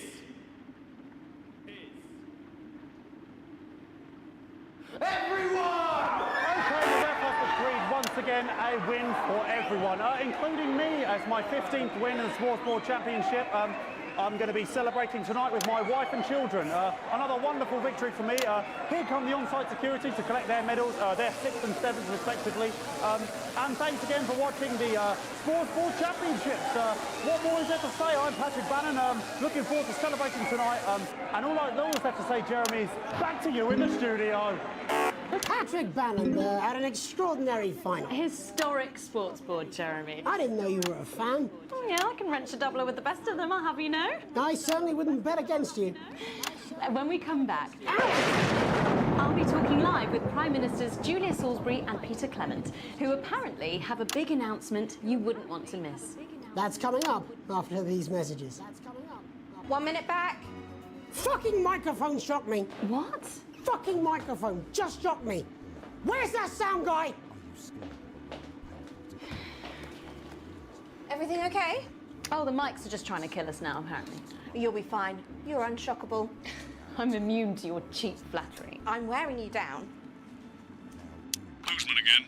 Just heard from the chaps in maintenance that this storm is causing the odd power surge. Some of your controls might be a bit, dangerous. Now, I know you're tough and you can take the odd shock for the sake of a perfect news broadcast, but too many in quick succession can stop the old ticker. I'm sure you'll make the right decisions. Boozman out. We seem to have sprung a leak. Well, several, actually. You're going to need a whole new lining up there. Triple C. Minister, it's so good to see you again. Miss Wolfe, your star seems to be in the ascendant. It's a great time to be alive. Too bloody right. Peter Clement. Megan Wolfe. My, but that's a firm handshake you've got there. She's tougher than she looks. Am I here? Here, with Mr. Clement on your left. Right you are, pet. Is your seat down? 10 seconds, everybody. No, mine's fine. Have you had a little accident? Chissy cow. 5, 4, 3. Welcome back. I am delighted to be joined by Prime Ministers Julia Salisbury and Peter Clement. Welcome to the National Nightly News, Prime Ministers. Oh, please, it's just Julia and... We don't believe much in titles. It doesn't seem very advanced. We're delighted to be here. Well, firstly, I could ask how you feel about the graffiti that's been springing up across the capital. Should we be worried? Oh, no, you definitely shouldn't be worried. Well, not unless you've got a fatal paint allergy, anyway. But yes, it does seem that there are still some people we haven't been able to help. You know, whinges. People who've yet to benefit from the many advantages of the new future. And you know, Megan, as my old mum used to say, there are some pissants who just don't know how to be happy. We're working hard to reach these people, find out what they're angry about and how we can help. The door to my government is always open. Someone's tripping on me. But we didn't come here to talk about what may yet turn out to be some alternative arts project. Which we no doubt will have funded. When we want to talk to the nation about something far more exciting. Yes, your office briefed us that you have an announcement to make, but they were being surprisingly secretive about it. Let me ask you a question, Megan. Oh, okay, it's not usually how it works, but... What scares you? I mean, really scares you? It's death, Pet. She's talking about death. We're all afraid of our deaths. It's part of being human. Sorry, are you saying that advance have cured death? That'll be a vote winner. Yep, that was definitely a drop there. But while we may not have cured death, we hope we found a way to make it much less scary. And much less painful and much less expensive. Look, which is me close-up camera? Oh, there? sorry, it's coming for like When I was 13, my mum came and got me from school. He had to go to the hospital. My granddad, he'd collapsed that morning, so we'd all to say our goodbyes. And I went in to see him. He were all frail and pale. And I was scared because I'd only seen him the week before, and he'd been fit as fiddle. And he said to me, Peter, he said, it's the right time. I don't ever want to be a burden to the people I love. Was that the last time you saw him? Nope, 3 days later we were back home. He lived with us for 9 miserable years after that. He had to be fed with a rubber spoon. He had a commode, so he'd just take a shit right there in the lounge while we were watching football. He wouldn't even wait till half-time. Sounds. It was awful.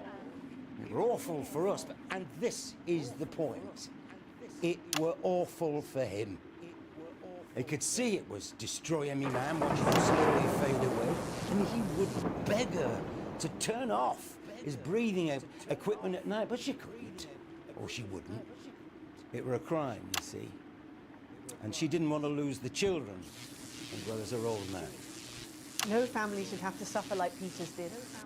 And now no family will have to. The Health Service is today opening the first of 300 new transition centres. The transition centres will handle everything for your last days. The legal, financial, medical and emotional costs are all catered for and paid for by the government. So even the poorest citizen gets to pass on with dignity when they choose. And that choice is important. This is a service only for people who choose it. For people who feel they run their course and don't want to burden themselves or their families with a slow, long, humiliating decline. It's just given me an electric shock. Are you okay? I don't know. I think it's from my asshole. Oh, we're still on the air, Peter. Yes, sorry, my apologies. Oh. Are you not worried that this new system might be open to abuse? In what way? Sorry, I've got a sack to get. Can I get a little bit of help here, please? That the older generation might feel somewhat... That one was massive. Right, no, this bastard's coming off. Sorry, the older generation might feel somewhat coerced. Coerced into spending their final days eating gourmet food and drinking fine wine and luxury spas and gardens. Look, I am perfectly capable of... with a rusty twat! Prime Minister, please watch your language.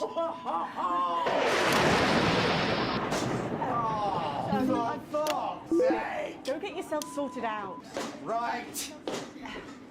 We're launching a government information film tonight. It should tell your viewers everything they need to know. You really do move at a breakneck pace. It's hard to believe you've yet to be in office a year. Oh, Megan, we're only getting started. And on that note, thank you so much for being here. Jeremy. Right, yes, that's all we have time for tonight. Thank yous go out to our guests. Congratulations to all the winners at the Sports Board final. And we'll see you tomorrow night at the same time. My name's Jeremy Donaldson. If you can, have a peaceful night. And we're out. Good job, everybody.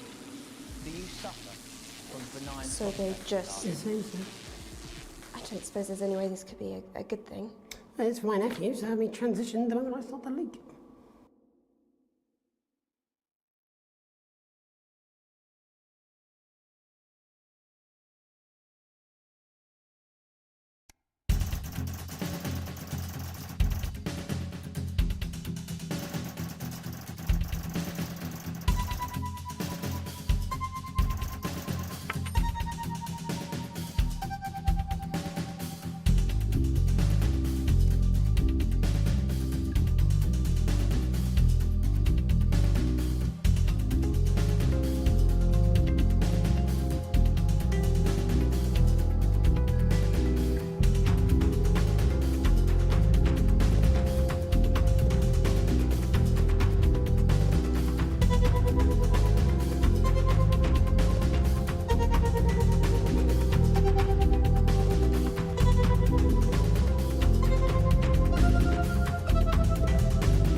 live. It's Jenny, the floor manager. Are you okay? Alex, you need to get it together. Look at the broadcast screen. Just look at it. That's all we've been putting out since you went down. You have to fix it, now. Look left, Alex, out the window. See? They're all over it, little bastards. You're going to need a full charge to clear that many off. Hold down the big button until it's fully charged. Then release it to zap the little fuckers. Not enough charge there, Alex. Hold it down until it's fully charged.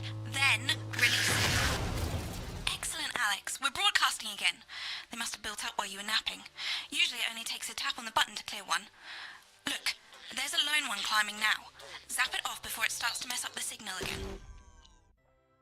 Great. That seems to be the last of them. For now. Right. We're about a minute out. Get the adverts loaded up. I've got to deal with my pet idiot. And Alex, keep your ears open. You'll hear them climbing up the tower. Don't let them build up. We'll be going live to the National Nightly News. But before that, let's take a look at what's coming up later on. This has no credibility, Jenny. On Channel 1 at 7 o'clock. No professionalism. What's wrong with this picture? And It's not a mess. Everything is where it should be. It's ramshackle and characterful, and I'd expect you to know the difference. That's followed at 8 p.m. by a Of course Megan's place looked lovely, but I can't see it, can I? Thanks, Jenny. How's lock-in with the boyfriend going? Decided to take his chances on the wild streets, eh? Rather than endure another romantic comedy. Electric Fever Dream, starring Lawrence Blunderclatch as Helen. Jeremy, Jenny says your hair looks stupid. Yes, I can hear her. She says she's not talking to you. Yes, I know, I can hear her. Shall I count us in? Make it so. Okay, 10 seconds. Break a leg, everyone. Preferably a furry one. It's the National Weather Report. 5, 4, 3. It's time to join Jeremy Donaldson. Good evening, I'm Jeremy Donaldson. And I'm Megan Wolf. Our main stories tonight. Snugglefox? It's been almost 5 weeks since all the Mrs. Snugglehug's toys woke up simultaneously in factories worldwide and began searching for their husbands. The Mr. Snugglehugs were so short-sightedly destroyed. And now, as this photograph suggests, they may be changing tactics. Built to surprisingly traditional gender stereotypes, the Mrs. Snugglehugs have been arming themselves with a variety of household implements. All the more reason to make sure that cat flap is taped up good and tight. This frightening new development means that even those previously thought to be relatively safe, like the young and fit, must take care to watch their backs and keep their ears open for the soft steps of sinister feet. Going stir crazy, with no signs of Mrs. Snugglehug's batteries running out, and the government lockdown now in its 31st day, domestic relationships across the country are taking some unexpected turns. Dramatic reports are beginning to emerge of uncharacteristically bold behaviour in homes across the country. And we're not talking about the model planes that occupy so much time in the Donaldson household. In response to a nationwide lack of toilet paper, which was of course raided by the Mrs. Snugglehugs to construct their vast hives, many of the nation's adults have turned to a more childish solution, or at least that's their excuse. Transformation. Popular cemetery Johnny Hamsleeves, who has recently been suffering with his health, sent us this photo today, presumably in a pathetic attempt to stay relevant at a time of global crisis. Since receiving his test results, things in Johnny's life have taken a surprising turn. He's certainly using the lockdown to reinvent himself. Johnny says that since dedicating himself to the Dark Lord, he's confident he can overcome his recently diagnosed terminal illness. Satan's got my gorgeous back, said Johnny, and I've got his scaly one. The shape of things to come? In their own version of a lockdown for more than 45 years now, the descendants of Doctors David Wong and Ingrid Svorsborgen-Horgensvoord and their unfortunate team today managed to get a personal statement to the surface using flagellized imaging equipment. Many of the Svorsborgen-Horgens brood, as they've come to be known, have certainly captured the public imagination, with a recent vote naming Helvetica Svorsborgen-Wongensvoord the most likely to survive a massive electric shock. I'm Svorsborgen-Wongensvoord here with another pointless message that no one will ever see. We've been down here so long now, and you never communicate. What's happening up there? Have you all fucked off into space? Fuck off into space. Like ladies. Or just a space for ladies. It's harvest time again. Like it is every third Wednesday, but harvest's not what it was. Still. Someone found a couple of unopened boxes in the rusted wreckage. Mum and Dad must have missed them when they first got down here all those years ago and totally effed up my life! Kids' toys, apparently. Mr. Snufflehugs or something? Helvetica's trying to get them switched on. Apparently there's still life in the batteries even after 30 years. You topsiders are amazing. It's hard to believe they've been down there so long now. But everyone knows time moves differently underwater, Jeremy. That's why baths take so long. That's right. And as anyone will tell you, the deeper the bath, the quicker the relativistic forces of temporal causality will have a measurable effect upon the fixed dimensional parameters of your environment. Yes, I've said that many times. Papers, please. With the lockdown becoming ever more rigorously enforced, having a passport is becoming increasingly important, Alex. The government caused controversy today by announcing a fresh charge of passport fraud with an imaginative form of punishment for those found guilty of this brand new but incredibly serious crime. The international community have been critical of Advance's decision to begin branding those found to be abetting passport fraudsters. The red hot metal may seem painful, but I'm told it's actually preferable to most music currently in the charts. And Advance speaks out, with the snuggle struggle proving a test to governments around the world. Advance HQ released a curious statement this afternoon. In the accompanying release, they asked us to stress that they have been listening and that this should be taken as a response to how the people really feel. We've certainly done our bit on this show to contribute to the political climate. But let's not forget, how we behave in our home lives is what really matters. Let's hope it's not just me who filled out that questionnaire, Jeremy, or we're all in trouble. Let's play that statement. Evening. Apparently, we need to have a chat about playing by the rules. So, the other night I were at my local park for research purposes, and there were a bunch of lads having a kickabout without a care in the world. And not only did they refuse to let me join in, they wouldn't even let me have a swig of their white stripe. Laughing and joking they were, like there weren't a national crisis on, until one of them little pink demons followed them home and kicked the shit out of their nan. So, I've got two things to say to you young, fit folk. One, stay at home. It's not for you. It's to protect your Aunt Mabel and Bill next door. And two, always share your booze with your Prime Minister. As my old man used to say, there's only two type of folk.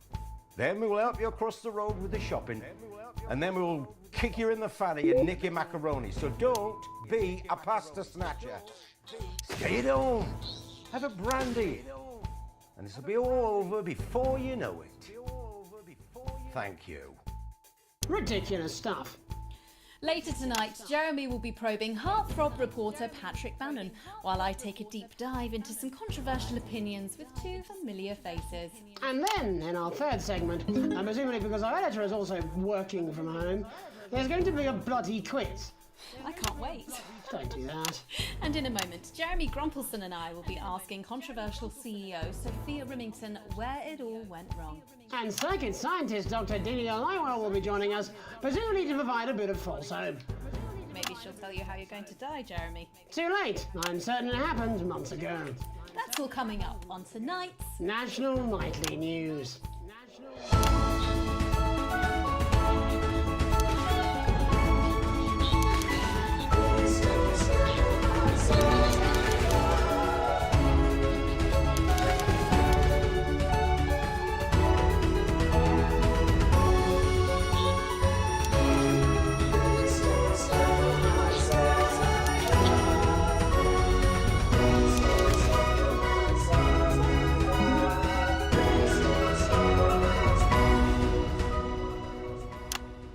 Tonight, how do we get here? Where are we going? And most importantly, who's to blame?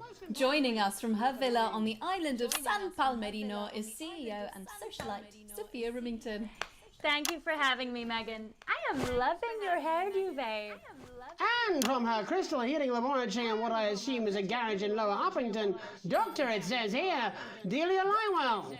Thank you for inviting us on your show. Us? Don't. Miss Remington, your toys are rampaging across the developed world, your company is worth less than my annual salary, and your country's president recently called you a national disgrace. Have you taken your eye off the ball? Oh, honey, you're so cute when you're angry. The thing with you folks over there is you have an island mentality. You can't see the bigger picture. So, what is the bigger picture? The bigger picture is lithium batteries. Our toys have been running for upwards of 71 days now with no signs of them slowing down whatsoever. Imagine what that means for the future. It means we don't know when the hell this lockdown's going to end, doesn't it? You don't seriously believe Remington's fist can survive this? Lithium batteries are gonna change everything, tiny ogre. They're gonna power our new transport system, make technology portable. Hell, they might even take us into space. But how can you make them with everyone at home? Oh, don't you worry about that. Thanks to the work of thousands of tiny hands, they're already pouring off the production line. Times are good for Remington's fist. But surely you have no future. Excuse me, hello, yes, if we might. This is our area of expertise. What, multinational economics? The future, Mr. Donaldson, to which we are all connected. Yeah, okay, I'll bite. Why not? There's clearly nothing better to do. So, what is your scientific process telling you about the future of Sophia Remington, Doctor? We see her on a balcony. Foreign soil, but not foreign land. An age will pass. Fascinating. Wasn't it just? Delia, you are amazing. We have to fly you out here to the island to do that for my guests. They're gonna love you. Unfortunately, all flights are grounded because of your tiny, deadly stowaways. Not all flights, honey. Dee, call me. And you, Maggie. The more the merrier. Bring your swimwear. Miss Remington, you seem completely ignorant to the seriousness of the situation. Do you take any responsibility at all for the global crisis? Careful! It's a trap. It's not a trap. Why are you helping her? She seems fun. You bet your ass I'm fun. Please answer my question, Miss Remington. Listen, are lithium batteries the most incredible invention the world has ever seen? Probably yes.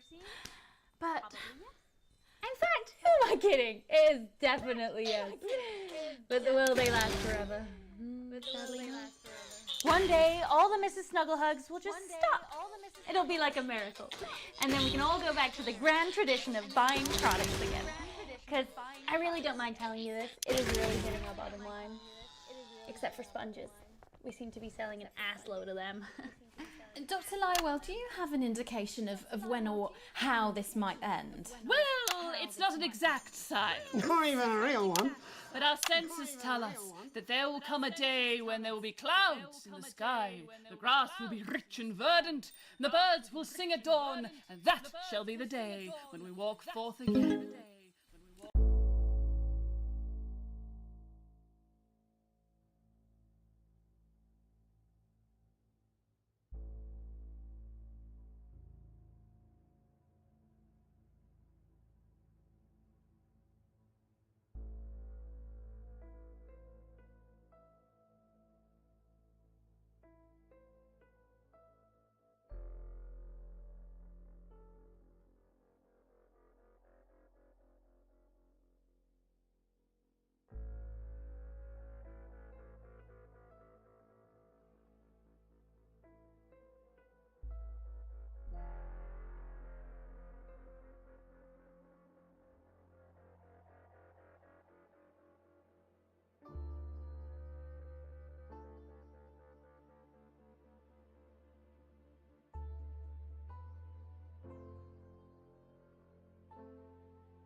find that strangely comforting. That could literally be any day. Well, let's hope it's soon. Clouds, grass, and birds. That's literally every day. Let's hope it's not too soon. I'm kind of hoping we can make it to the 100 days. It sounds good on a commercial. Besides, if it lifts now, the children will have to go back to working normal hours. Well, let us ask the eminent professors for 100 then. No, let's not, eh? I'll drink to that. Stay strong and party on. Sophia Rimington, Dr. Delia Lywell, thank you for joining us. When we come back, we'll be reaching out around the country to see what's really happening out there. Don't go away. We'll be back after these sandwiches. Well, she's a Hindenburg-sized fuck-up. I mean, she's fun at a social level. I wouldn't want to be on her board. Christ, no.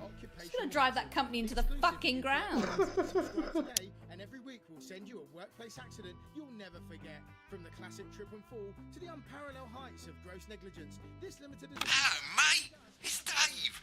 You're not going to believe this, but I've decided to come home. Listen, I'll call you back at the next break and we can talk about how I get me job back. Cheers, Alex. See you, mate. And your employer's complete lack of responsibility. Every issue comes complete with this companion magazine, containing the impotent good wishes of your colleagues and a non-specific corporate apology. Yeah, well, it's been a long time coming. Oh, exactly. You said it, I've said it. He must know, he's not stupid. I just don't want it getting back to him that it came from us. Hey, no, Jenny. You're not backing out on me now. We're in this together. It's gonna work. We'll get him. I've made the cake, you're on the balloons. Got no idea how old he is. 40? 17? Yeah, ready. Okay, coming back. In 5, 4, 3... Welcome back to the National Nightly News. I'm Megan Wolf. Now it's time to take a trip around the country to hear how the lockdown might impact the nation from some friendly faces. Joining me are respected academic Katie Brightman and author of Alan James's Kites, Alan James. Thank you for joining me. It's a pleasure. Thanks for having me, Megan. Thanks, Megan. It really is a pleasure, Katie. I enjoyed our little heated encounter. I wish I could say the same. So first off, Katie, how are you coping? I'm holding up okay. The lockdown directive was so sudden that, like many people, I haven't been able to get home. Oh no, what happened? I was staying at a hotel after an international politics event, and we had a particularly heavy night out. You know what economists are like. Notoriously hate splitting the bill. And I overslept, and as you can imagine, I've been here ever since. But there are certainly people much worse off than me. Exactly. My tour has been cancelled indefinitely, and I've had to refund every single ticket, even the cheap seats. Oh, Alan, I'm so sorry to hear that. Yeah. People are being quite rude about it. They don't seem to realise I've already spent it filling the beach house with beef. The crisis claims yet another victim. So, this is just a reminder that my book, Alan James's Reich, is now available in paperback. Unbelievable. What was that? You're unbelievable. So, Katie, how do you think this might affect the economy? Should we be worried? Very, Megan. Not to sound dramatic, but this could be catastrophic. Unemployment has skyrocketed, and frankly, it will be a miracle if a lot of businesses can survive this. There you go, scaremongering again, spreading this latest liberal hoax. That's what they want. They want us quiet. They want us compliant. And they want us inside. A hoax? How on earth can you say that, Alan? Well, I haven't actually seen one of these supposed toys. Have you? Well, no, but... Did you know 3,000 people die every year from regular toys? That's a lot of people. And this is no different. You're just as likely to be hunted down by a yo-yo or a tennis racket. He makes an excellent and persuasive point, Katie. Don't listen to her, Katie. The press are the enemy of truth. She's agreeing with you, Alan, you absolute shit! Well, then I must be wrong. Alan, are you now recanting your statement that these toys aren't dangerous? People are saying they're just like normal toys, and that simply isn't true. Corrupt media lies. And Katie, how do you respond to Alan's claims that Mrs. Snugglehugs might be dangerous after all? I suppose I guess I'm agreeing with him. Thank you, Katie. I appreciate your support. A lot of folks are saying this Mrs. Snugglehug situation will all blow over, but it won't. Yes, right, exactly. We need decisive action from the government. We need huge financial support to protect our workers and our businesses. We need to support the vulnerable, and we need to repent. Exactly right, Katie. We brought it on ourselves with all our liberal indulgences like art, cake, and healthcare. We need to act now and begin sacrificing our firstborns, or to push a beloved family pet. Absolutely, Alan. If we can all successfully come together as a community and perform the ritual, hopefully we will appease the Great Ancient. Katie, could it be any worse? Luckily, over the past few years under Advance, they've invested heavily into health, so the system can actually bear the strain. Is it lucky that the Llama Lords have unleashed a horde of man-made monsters on its own people to conceal the enemy within? Will you just stop for 5 fucking seconds? The Global Alliance of Fish People are amassing an army. Amassing an army to kidnap us.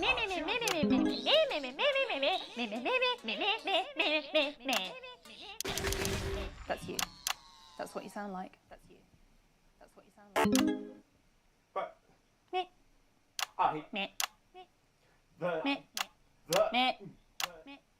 I don't sound like that. Yes, you do. You do, Alan. You do sound like that. And that's why no one wants to be your friend. I've got loads of friends. No, you haven't. I don't think you do, Alan. Yeah, stop lying, Alan. I'm not lying. You are. Oh, good one. Well, I'm telling. Alan James, Katie Brightman, thank you for joining me. Some real food for thought there from two of the territory's leading minds. Any moment now, I'll be heading over to Jeremy, who is going to be bringing us an up-to-the-minute report of the status of the nation. Over to you, Jeremy.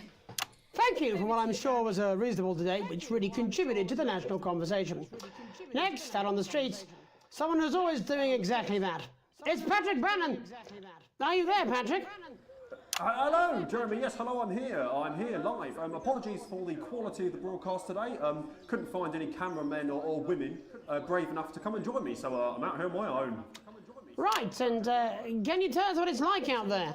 Yep, I can. It's as you can see behind me, the streets are currently completely deserted. And my question, Jeremy, is just how long?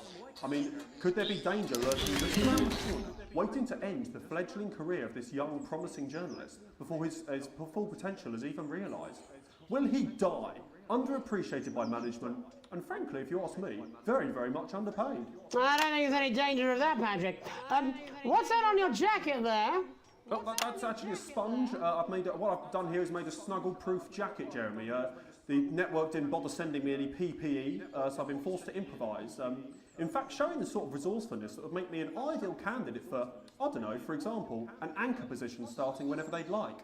From your point of view, Patrick, just how safe are our streets?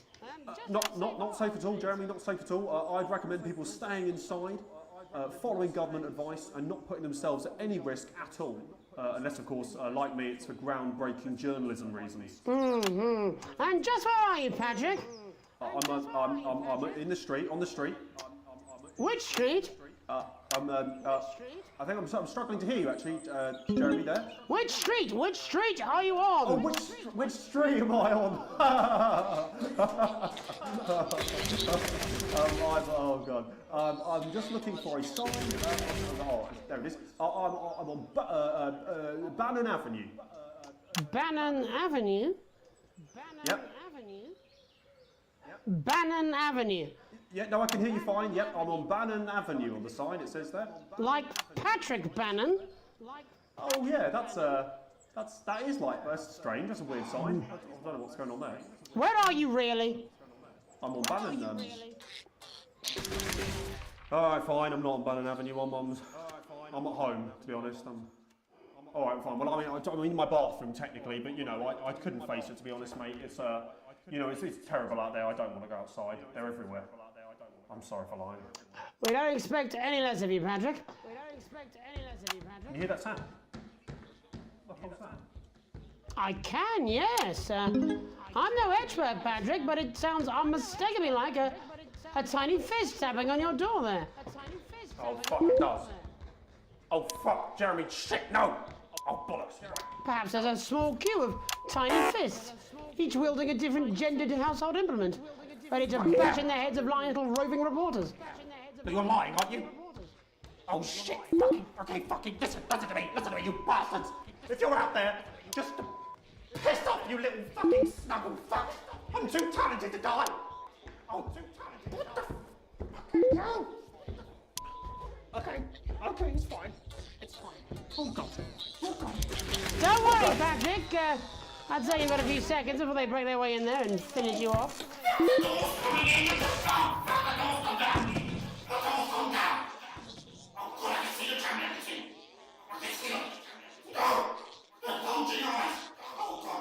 What do you see, Patrick? I see only the devil. I see only Satan. Oh God, no. They're coming to me. They're coming. You fucking little shit.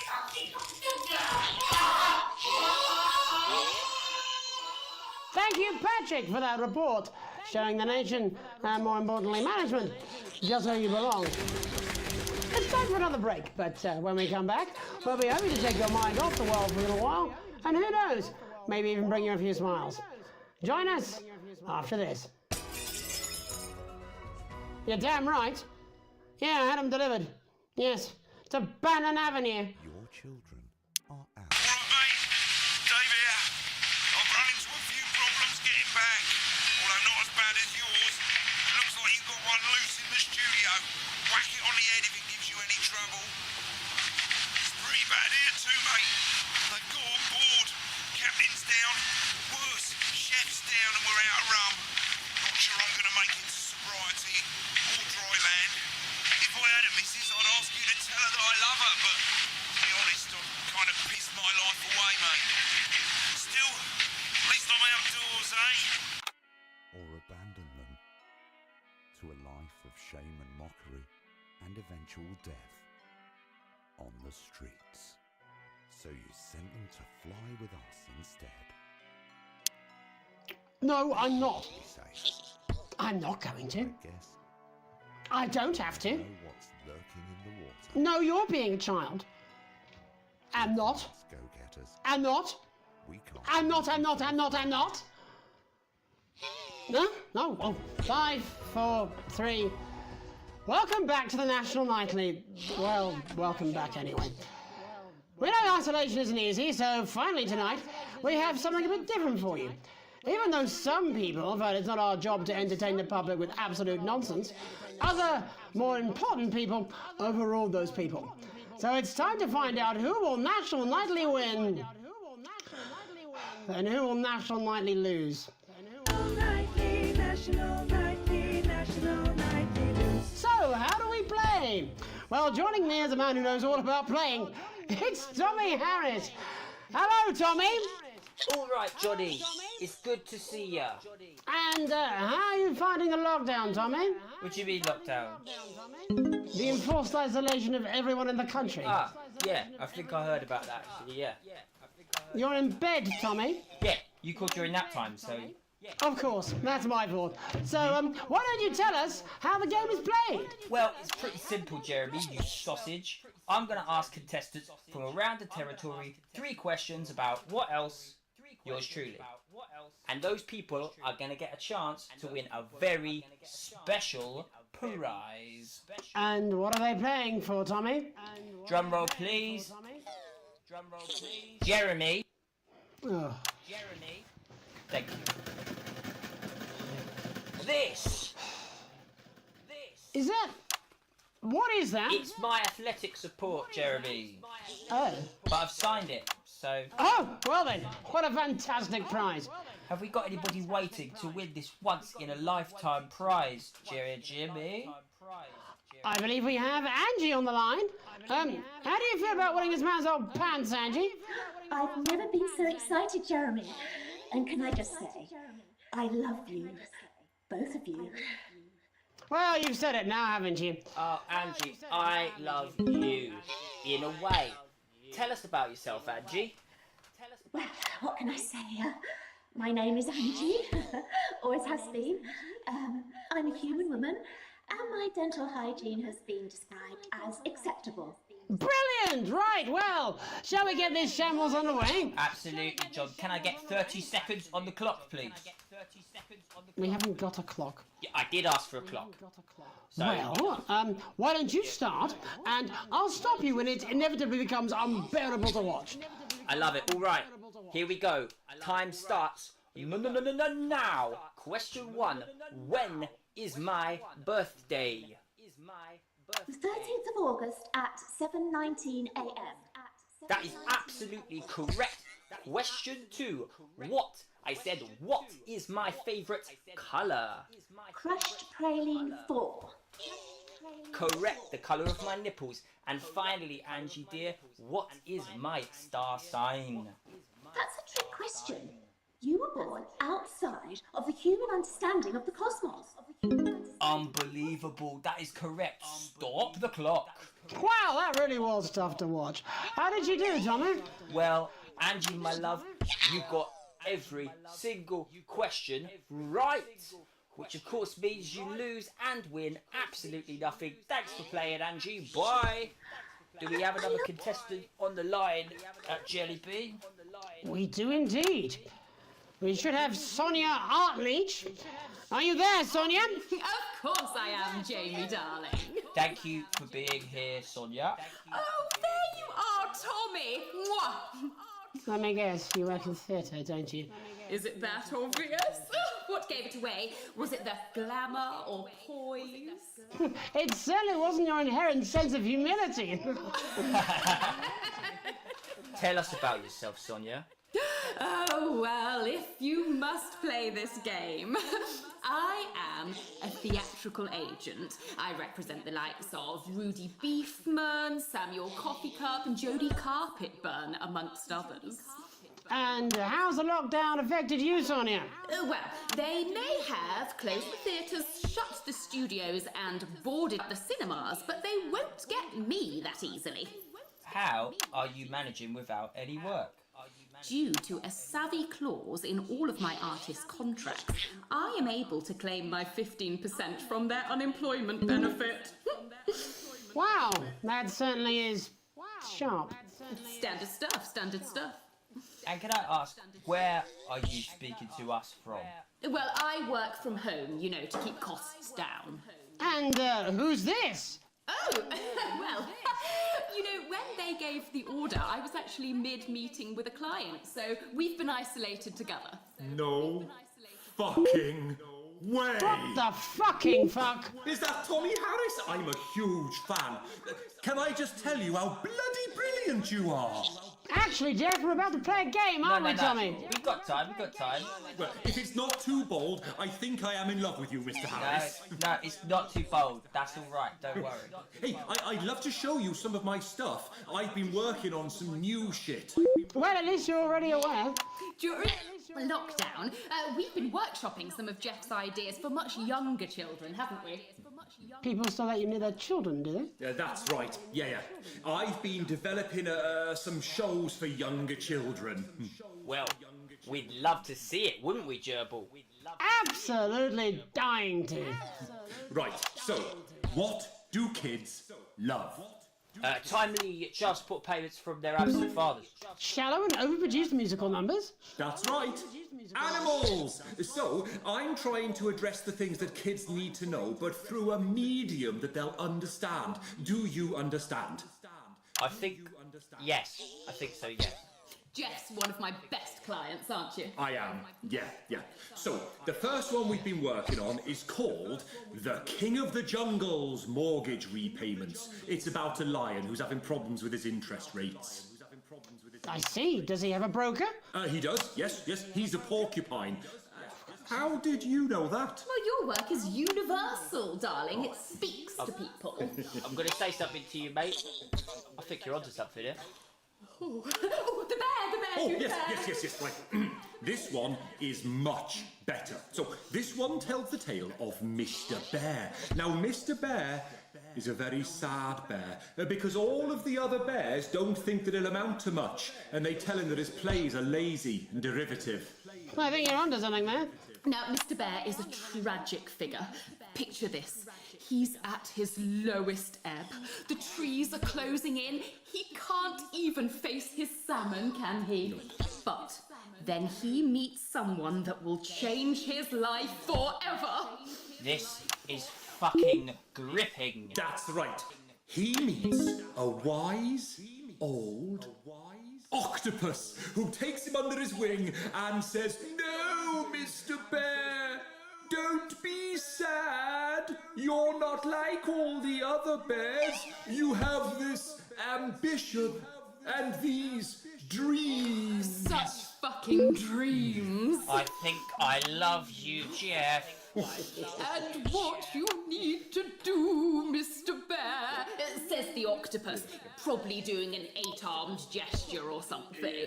What you need to do to find happiness in this crazy old forest is you need to set yourself more realistic goals. It's called Mr. Bear Lowers His Expectations. Wow, you really have taken yourself to new depths. So what do you want children to take away from this? Oh, fuck shit, fuck. What? I said a more realistic worldview. Are you all right, Jamboree? It's Jeffrey. My name is Jeffrey Donington. No, stop. How does it end? We need to know how it ends. Well, all the animals learn a thing or two about inevitable mediocrity. Yeah, and Mr. Bear settles down near to his parents' cave, stops trying to make his band happen, and he goes into bear telemarketing. Becomes a bear maths teacher. Oh, and we end...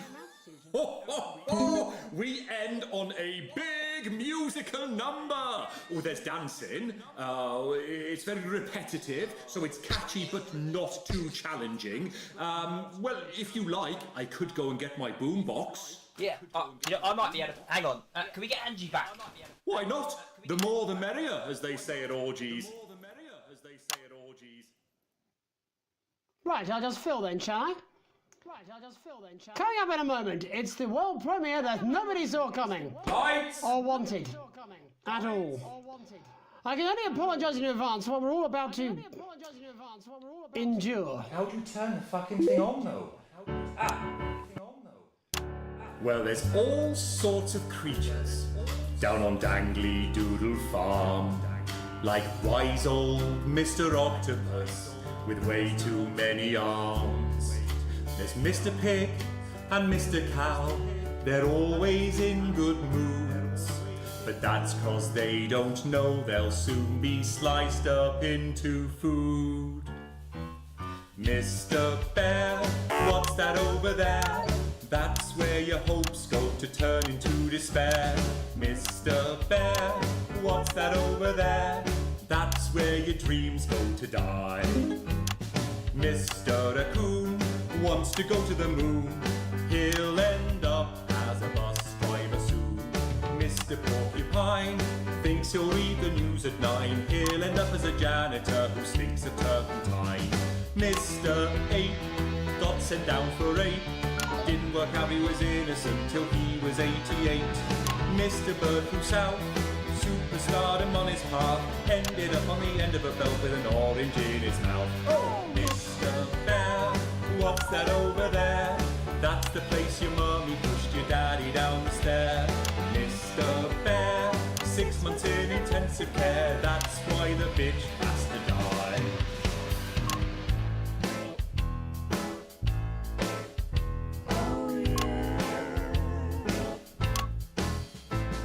The farmer thinks the dangly doodle creatures are asleep.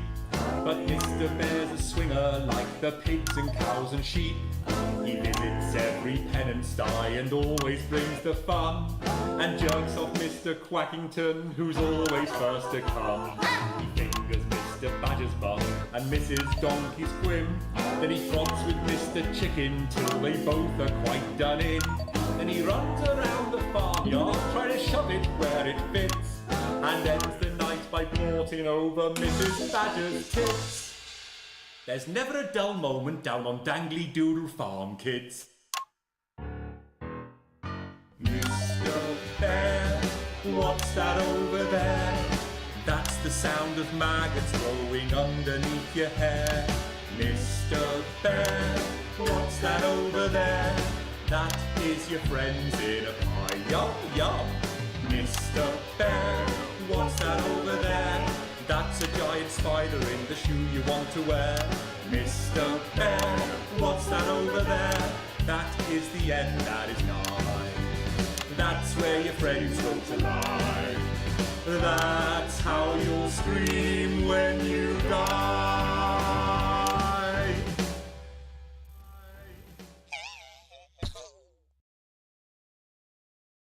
That's it from us for tonight. Many thanks to all our guests. I look forward to seeing them all again. Eventually. But before we go, Alex, I wondered if I might have a word.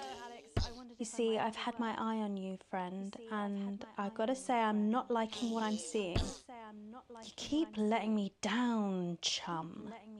Playing it safe. Making the dull, boring choices, failing to assert yourself. No one likes a pushover, Alex. You know that. And frankly, chum, you're acting like a bit of a wimp. Alex, will you give away your passport so my super rich sibling can abandon us all? Sure. Here it is.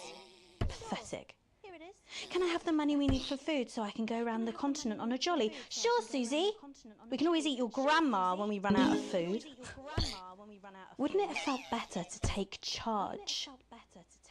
Aren't you tempted to just lay down the law?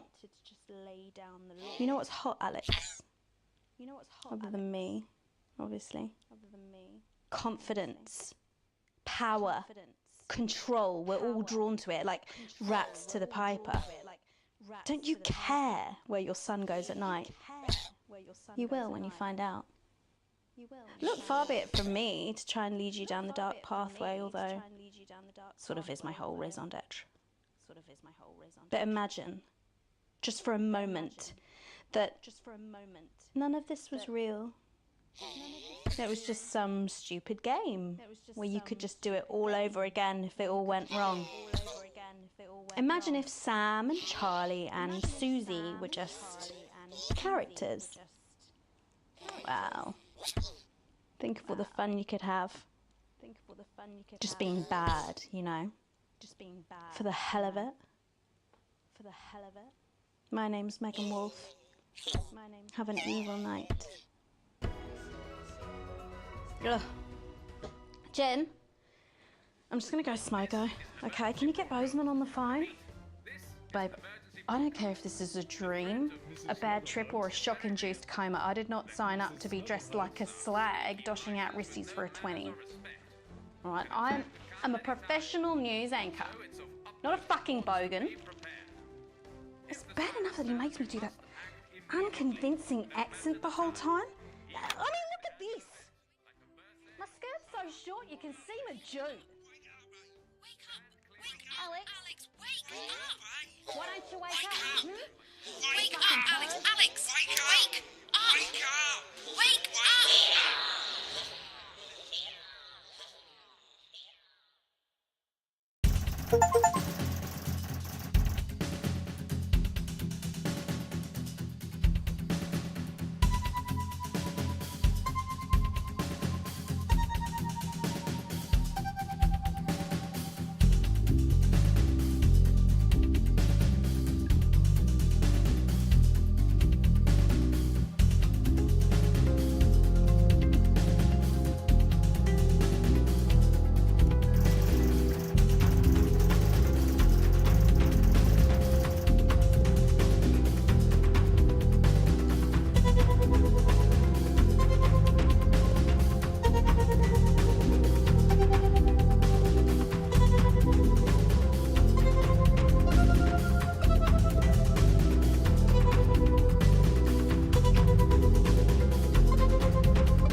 What?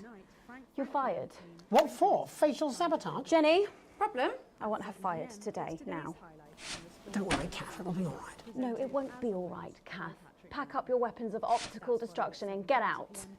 You realise you're beginning to sound like me? I mean it, Kath. Stay where you are, Kath.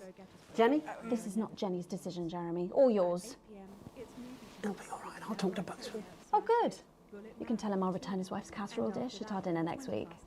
Dr. Adrian Atkinson-Blimey returns with a new season, Jenny? Sizes, and his very first guest is popular parrot. I'm sorry, Kath, you're going to have to leave. At 11:30, it's a double bill for popular transatlantic comedy, That Nun. You're letting it go to your head. She nearly blinded me. 10 seconds, I everybody! thought we were all part of a team these days. Things are better, Jeremy, you know that. Just stop being so Sorry, high and 5, mighty and do your job. 4, You'll have me fired too. 3. Don't tempt me. Meghan and all the team at the National. Good evening. I'm Megan Wolfe. And I'm Jeremy Donaldson. Our main headlines tonight. The establishment strikes back. The World Council has agreed today to impose punitive sanctions on the people of this country. The sanctions, which are broad-ranging, include restrictions on the supply of oil and gas, food, clothing, and even some medicines. But how should we react? We asked the public. What are your reaction to the sanctions? I think it's fucking outrageous. My mom needs insulin. Am I supposed to get her transitioned? What's the government doing about it? Eh? Thanks, Patrick.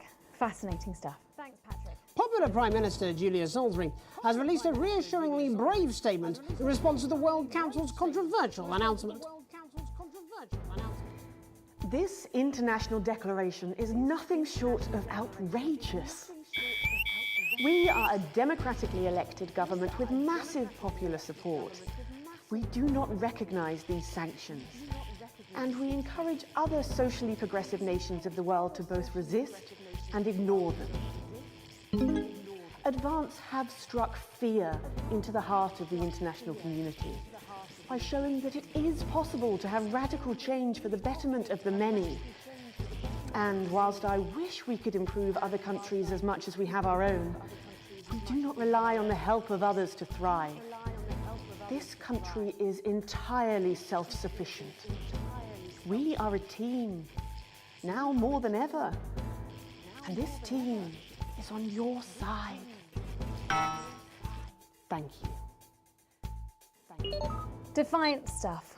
But what do you, the public, think of our government's stance? Robin Short found out. I was wondering if you could tell me what you think of the government. What? That shower of iridescent pricks, punishing success and rewarding laziness, they're taking this country down the bloody Swanee.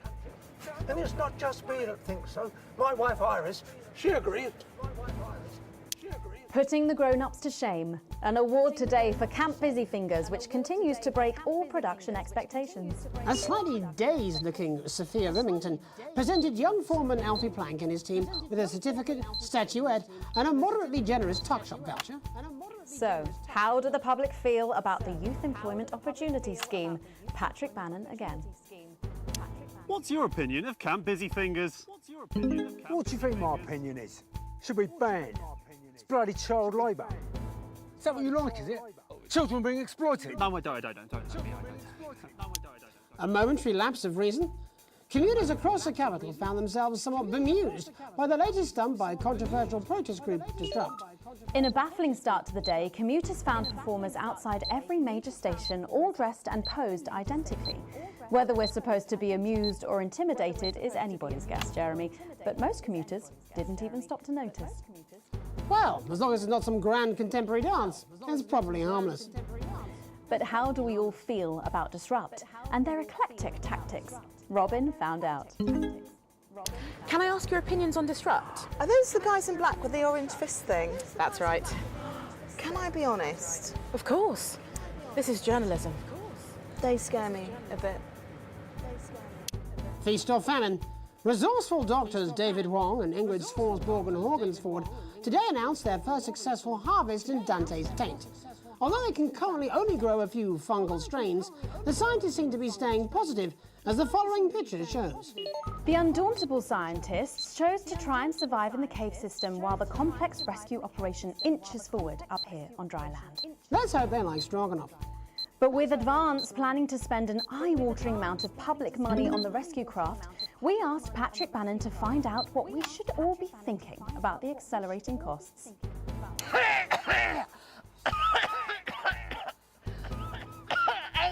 Yeah, don't worry, they're going to cut all this, aren't they? It's disgusting. Christ.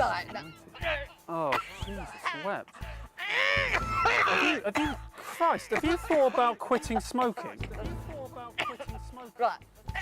No, I'm fine now. Okay. What were we talking about? The trapped scientists. Oh, yeah, right. The trapped scientists. Brilliant. I am not a number. Applications finally opened today for the new Advanced Team membership cards, a scheme by the government to allow fast access to all the new public services being introduced daily. The team membership cards are entirely voluntary, but will be recognised as legal identification by all major organisations, including the police, banks and, vitally, pubs and bars. And of course, there's no charge, Jeremy. It all seems too good to be true. Well, you've always been a cynic. But most importantly, what should you, the public, think about the new team membership cards? Team membership cards? I don't really join things as a rule. As Mother always said, membership is mostly for unmentionables, Malcolm. And finally tonight, Hospital Pass.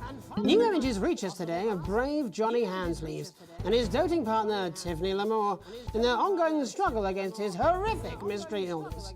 Tiffany was forced to cancel her latest show, These Hotel Sheets and What I Did on Them, in order to devote more time to selflessly looking after the much-loved multimillionaire. I'm sure the art world will recover. With some critics questioning her motives, what should your opinion be of the controversial artist for at least appearing to stand by her man? Oh my God, fantastic! Wise words there. Later tonight, in a bit of a switcheroo, it'll be Jeremy in the culture chair, spitting rhymes with popular rapper Jay Zus. And then we'll both be chatting with a familiar team of thespians set to take the nation by storm again. That's all coming up on tonight's National Nightly News.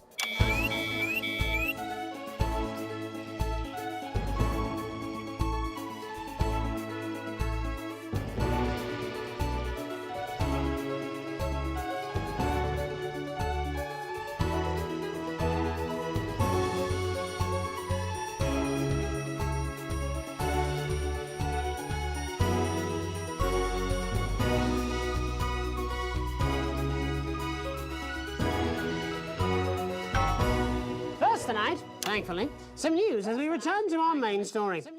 The World Council today agreed that punitive and potentially illegal sanctions should be imposed upon this country. The sanctions, which come into effect immediately, aim to stop the flow of food, fuel and even some medicines from reaching your pockets. Tonight, we have guests from across the continent to discuss this unprecedented situation. For Advance, Peter Clement is at his home in Lamfordshire. Are you there, Peter? Yes, I can hear you, Jeremy. Thank you for having me. A momentous day, Prime Minister. Are you shaken? Oh, I don't scare that easy, I'm afraid, old son. And neither do the people of this country. Well, joining us is Ivan Vodovich, Foreign Minister of Urkistan. Ivan, thank you for being here. Great pleasure.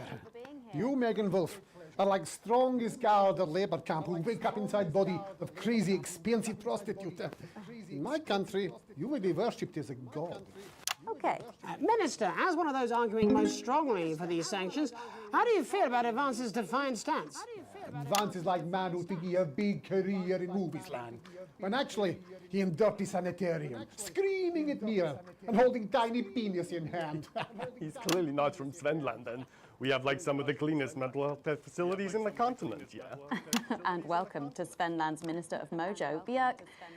I'm sorry, we don't appear to have your surname. It's just Björk, yeah. We don't use things like socially divisive surnames here, yeah. Minister? It's just Björk, yeah. Right, Björk. Your country spoke in favour of Advance at the World Council today, but you were noticeably absent when it came to the actual vote. Well, what a surprise. The hippies didn't show up for the fight. Actually, that's quite racist, because if you must know, we were going to go to the whole, like, voting, yeah? But it's actually the Festival of Feuerland here at the moment, where we honor the old generations. So, like, we all had to work our grandparents' Galinia whilst the vote was happening, and that's, like, a really, really time-consuming process, actually. You're like a sissy man. You had this expression, sissy man. It's like man with tiny penis who like to wash more than once a week. Actually, that's quite homophobic, yeah, Oh, because... stop winding him up, Ivan. We're not back at the Grange now. Sorry, Jeremy. Ivan and I used to play golf back in my media days. Yeah, he always wins. Nothing gives him greater pleasure than grinding people's gears. The more publicly, the better. Peter, you're like man with tiny penis who think he have tiny penis, but actually he discovered that. Oh, could it be? No, it's tiny penis. Ivan's just worried that when the rest of the world sees how well we're doing, they'll notice all that dosh that he's got squirreled away. Because that's what these sanctions are, Megan. They're the last pathetic gasp of an establishment in collapse. Wolves at the gates, Ivan, old mate. Good. They can join others on my wall. Actually, in Svenland, we have like serious animal welfare legislation. And like my friend Helge, she got arrested for killing a butterfly that was hovering over her fuel thing. I mean, in English, jam sandwich. I used to know a girl called Jam Sandwich. She was a right cracker too. I wonder what became of her. We seem to be wandering a little from the news here. It's human interest, Jeremy. The real people behind the headlines and all that. So if you're watching, Jan, give us a call. Really? Yeah. Let's see if we can't organise a reunion. Crash, I'm not sure about that. I'll have to run it past Mrs. Clement first, eh? Peter, you're like man trying to empty ashes of mistresses into oncoming vent. Soon you have tiny penis and beard full of secrets. In Svenland, we don't really go in for all that restrictive monogamy stuff here. We're kind of fluid, actually. Okay, well, it seems that we are running out of time. Yes, so before we go to the break, briefly, if you would, gentlemen, with the people of this country facing shortages and Possible shortages and power outages. Yes, of course. Thank you. Possible shortages and power outages. Can you summarise your thoughts for us, Minister Bierk? Well, from here, yeah, you all look a bit stupid really arguing about outdated divisive concepts like money. In Svenland, we replaced currency with a system of bodily fluids back in the 1970s, and that's like really hard to sanction, actually. Thank you, Minister Votovich. Your country is like man who think he invented perfect trap for giant Newton hairy bear. When really, he's just standing in field Holding his tiny penis, yes. Thank you, Minister. And finally, Prime Minister Clement. Let me talk to your viewers here, Jeremy. Don't worry, everybody. Don't be afraid. Don't even lose a wink of sleep. We knew the rest of the world would react this way, and we're ready. As my old man used to say, you can't make a shite pie without blocking a few toilets. Thank you, Prime Minister. Reassuring words there. We'll be back. After these messages. 1 minute back. Hey, Peter, I over your way this weekend. You fancy a quick 9? Yeah, sure, front or back. That's what I hope you're asking Megan Wolf for me. She's out of your league, mate. Thank you for the correction.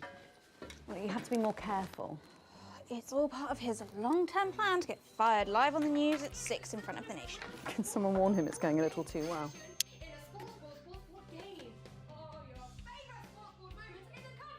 This is important. New government censorship.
show up in blue.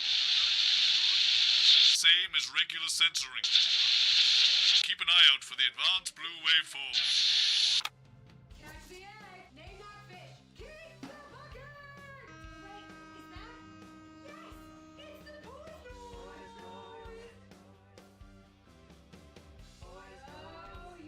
Are you still meant to bow to foreign royalty? What? Should I just like curtsy? Hang on. Have they given you the Crown Prince report? What? Meghan? This is Jeremy. He'll be interviewing you. Oh, Yo, thanks for having me on your show, man. it's quite all right. Yo, just a quick one. You're not gonna ask me about the chimp, are you? Live in 10 seconds. Because he put that get up on himself. I'm just saying. Going in 5, 4, 3. Welcome back. I'm Megan Wolf. Later, we have an exclusive first look at a theatrical sensation everyone's going to be talking about. But first, it's time to go over to the culture spot with lovely old Jeremy Donaldson, who's joined by a very special guest. Jeremy. Thanks, Megan.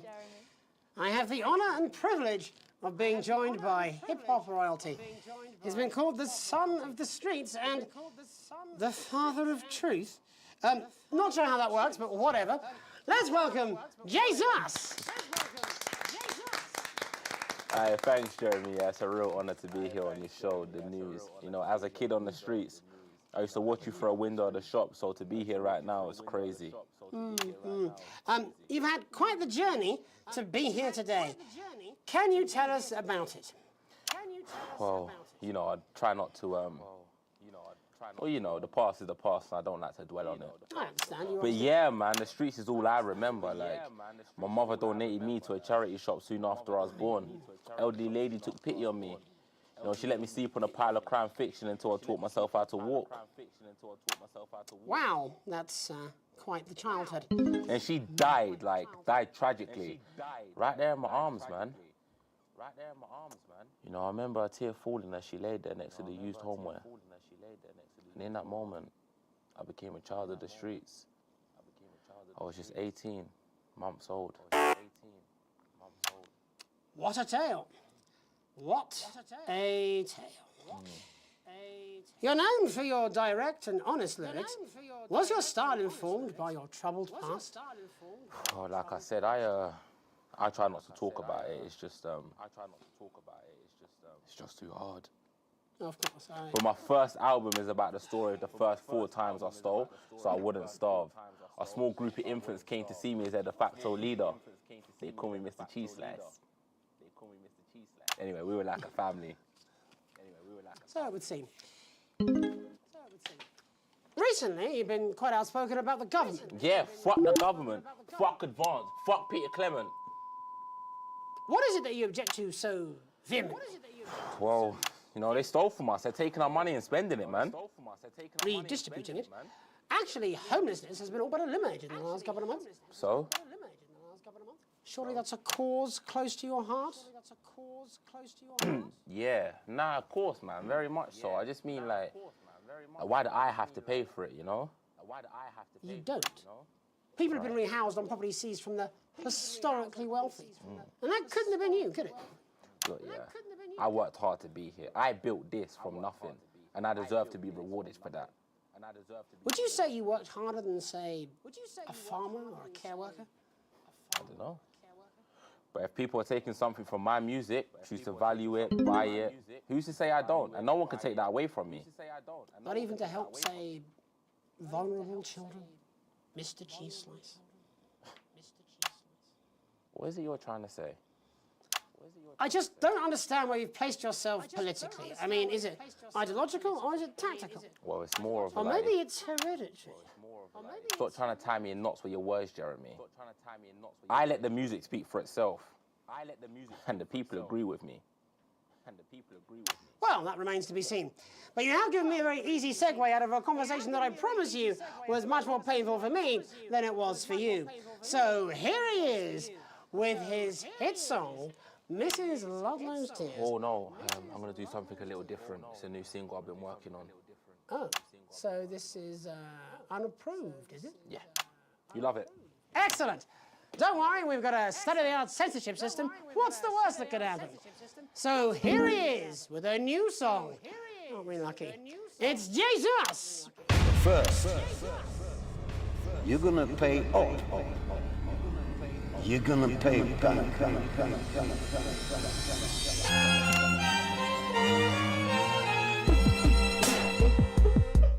Well, we're all different races from many different places. At any given moment, only one could be the greatest. So you can feel elation from your participation. Still two leaders in this motherfucking nation. Now we're getting sanctioned, talking about expansion. Why does Julius require a massive fucking mansion? So fuck all your schemes. I don't need your freaky team, and I don't need your help to achieve my fucking dreams.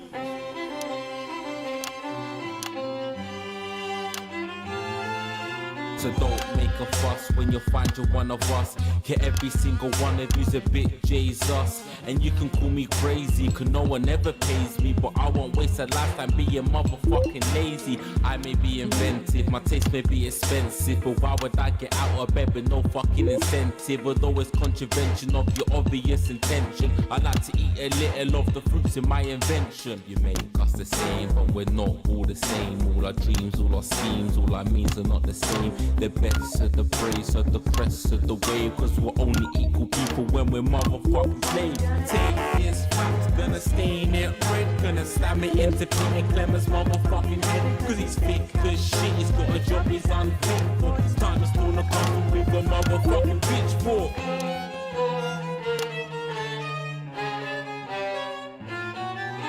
So this is for the snubbed ones, the pushed and the shoved ones, the folks that feel the burden of their motherfucking loved ones. Ones who had plenty like a motherfucking Bentley. The ones who now finding that their bank accounts are empty. The ones of aspiration who had to flee a nation. The ones who built a business out of dreams of perspiration. There's all sorts of people, the good and the evil. It only takes a glance to see we're not all equal.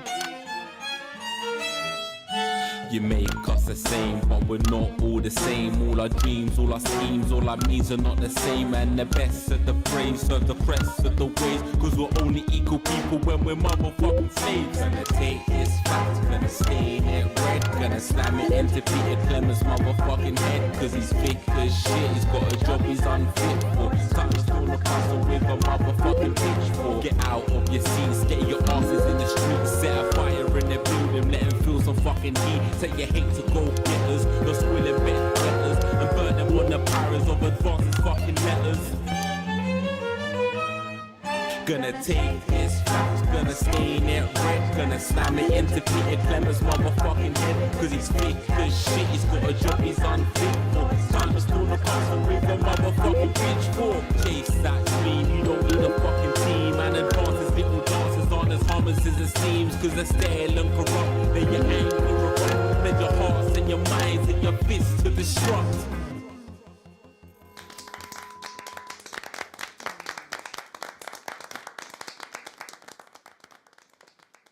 Jesus there with his new song. Thank you so much for joining us in the studio. I'm sorry. I may not agree with you, but I'd just like to offer you an apology. I've just been told that there was some kind of issue upstairs, and an attempt was made to censor some of your notes. What? Are you joking? I'd just like to say to you and everyone at home that this was a mistake. This is absolutely ridiculous. I cannot believe this. Here at the Natural Nightly News, we pride ourselves on remaining neutral, unbiased, and independent of any outside interference. You have my word. We will never censor ideas. Back to you, Megan. Well, a bit of dangerous language there, sorry about that. Well, thank you to little Jeremy Donaldson for providing our culture spot.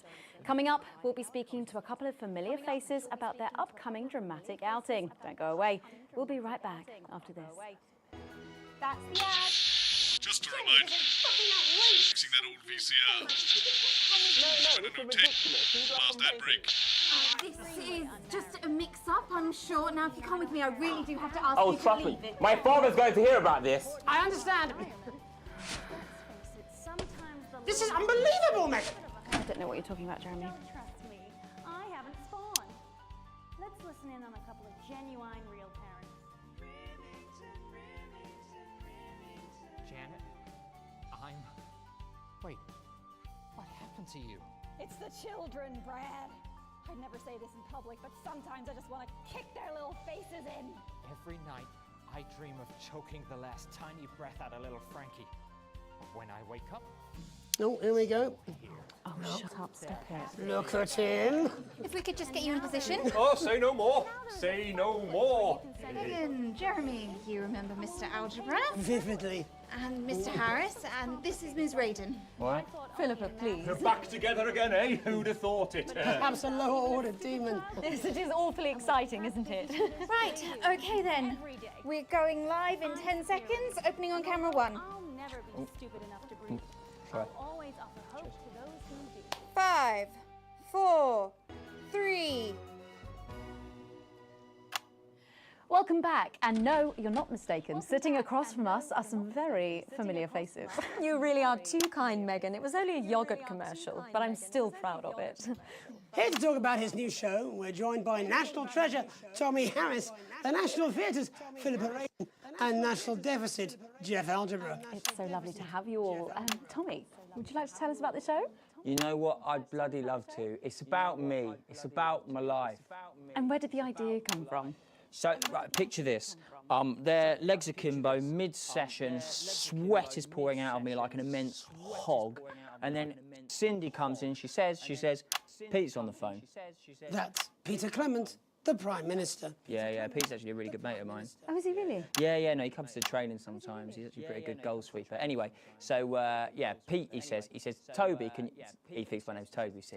He says, how would you like to spread your message of team spirit and cooperation across this fractured nation? How would you like to really make a difference in these desperate times? What did you say?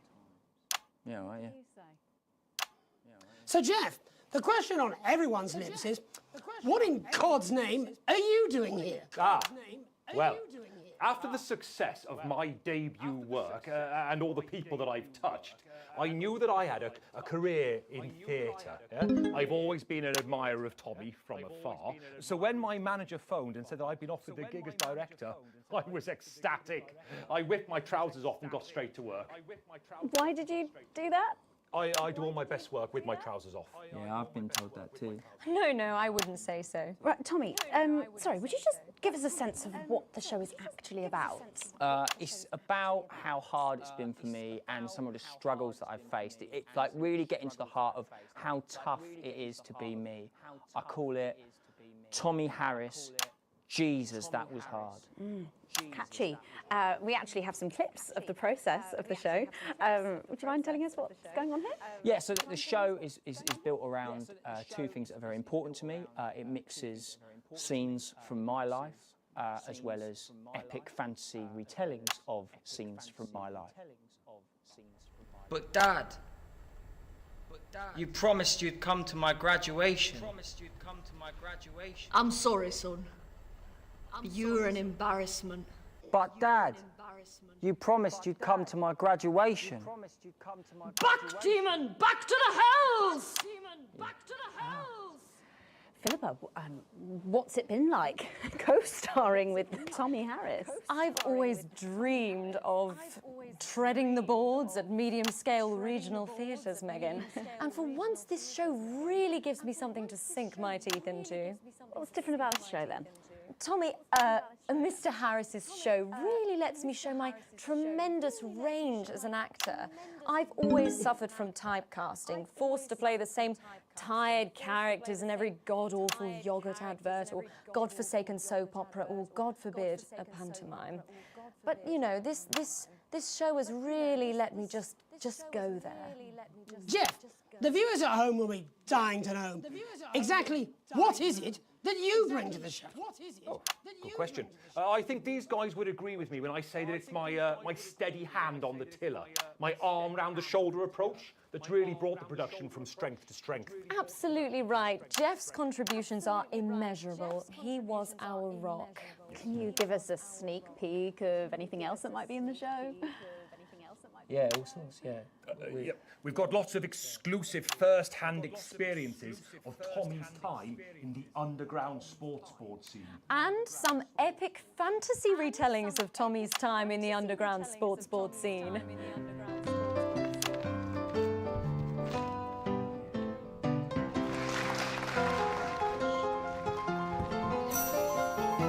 You'll never take the sacred pass!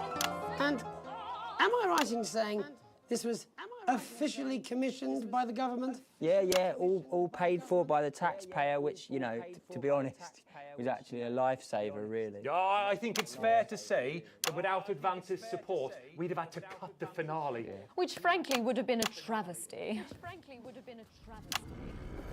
Oh, God, Jesus Christ! Goodness, and you do this every night? Absolutely. It's a metaphor. For what? For what? Death. And the public are footing the bill, are they? Too bloody right they are. Between the cost of my tour bus and the dry cleaning of my ties, I'm barely scraping a profit here. Amazing. And where can the folks at home come and see this for themselves? We're performing all over the nation. And people can see it for absolutely free, all courtesy of Advance. Isn't that incredible, Jeremy? Yes, it's unbelievable. Well, thank you all so much for coming. Next time we see you, no doubt you'll have taken our jobs. That's all we have time for tonight. Join us tomorrow when I'll be interviewing the world's most attractive horse. I'm Jeremy Donaldson. And I'm Megan Wolf. And from all of us here, have a peaceful night. That's the ads. Let's get reset for tomorrow, please. Hey, we must stop bumping into each other like this, eh? Oh.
current heat wave. When they get too hot, the trip switch will blow, as you've seen.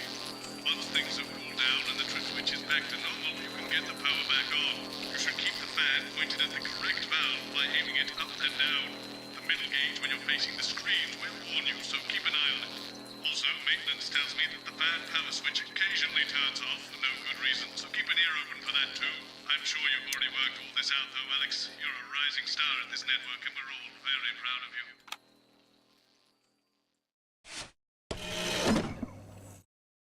You know, I genuinely thought you'd be in a better mood today. She's not even here. Yes, but he is. Our gun-toting handler. Who, Andy? I don't know what the fuck his name is, do I? He's here to keep us safe from people like Disrupt. More like keep us in line. I hate guns. Give me the willies.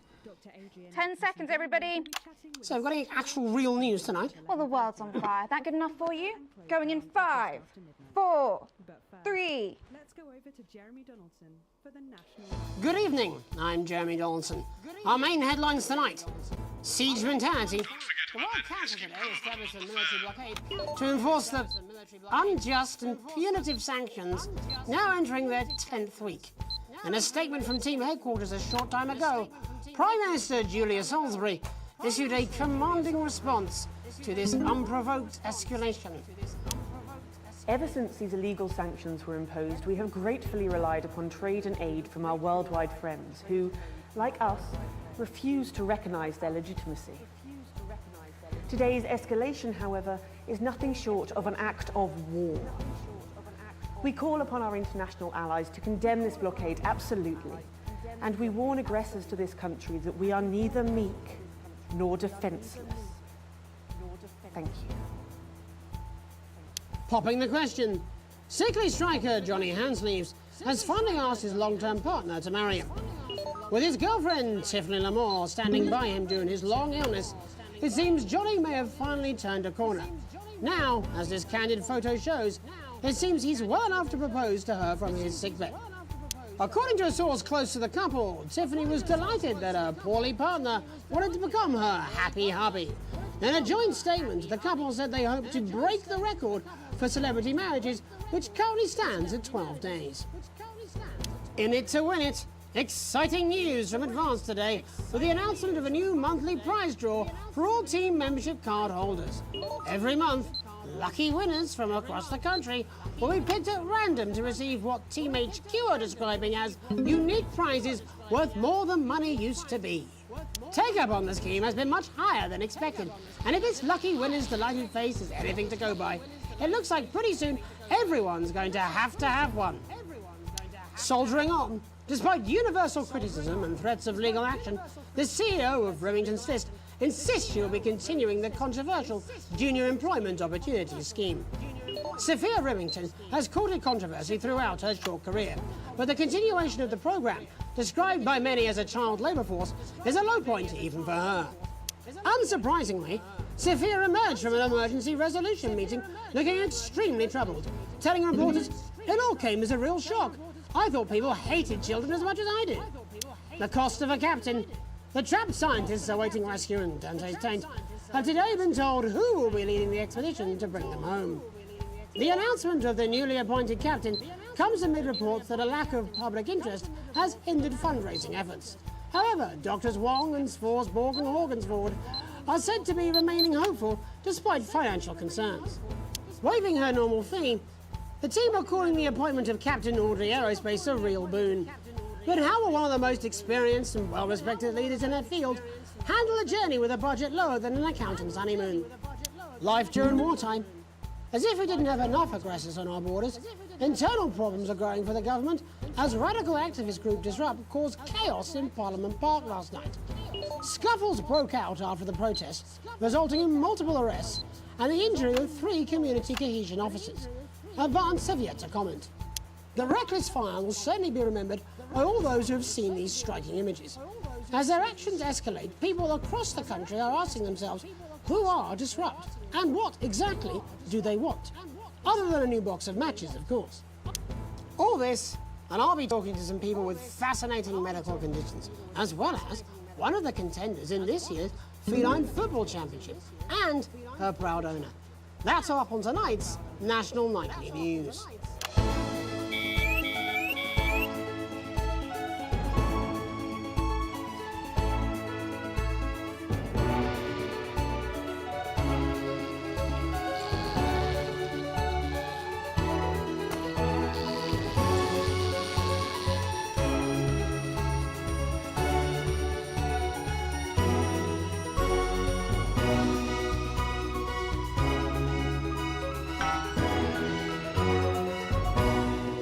But first tonight, our team of correspondents has been dispatched to every corner of the country to see how the people of this great nation of ours are coping with this unprecedented hot weather. First, let's go to Megan Wolf in Shining-on-Sea to see what the scientific community has to say.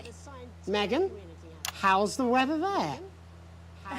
It's absolutely glorious, Jeremy. Thank you for asking. I'm here with Dr. Anna Burns at the University of Princeford. Are you enjoying the weather as much as I am? Oh, yes, it's wonderful, isn't it? My eyelids are sweating.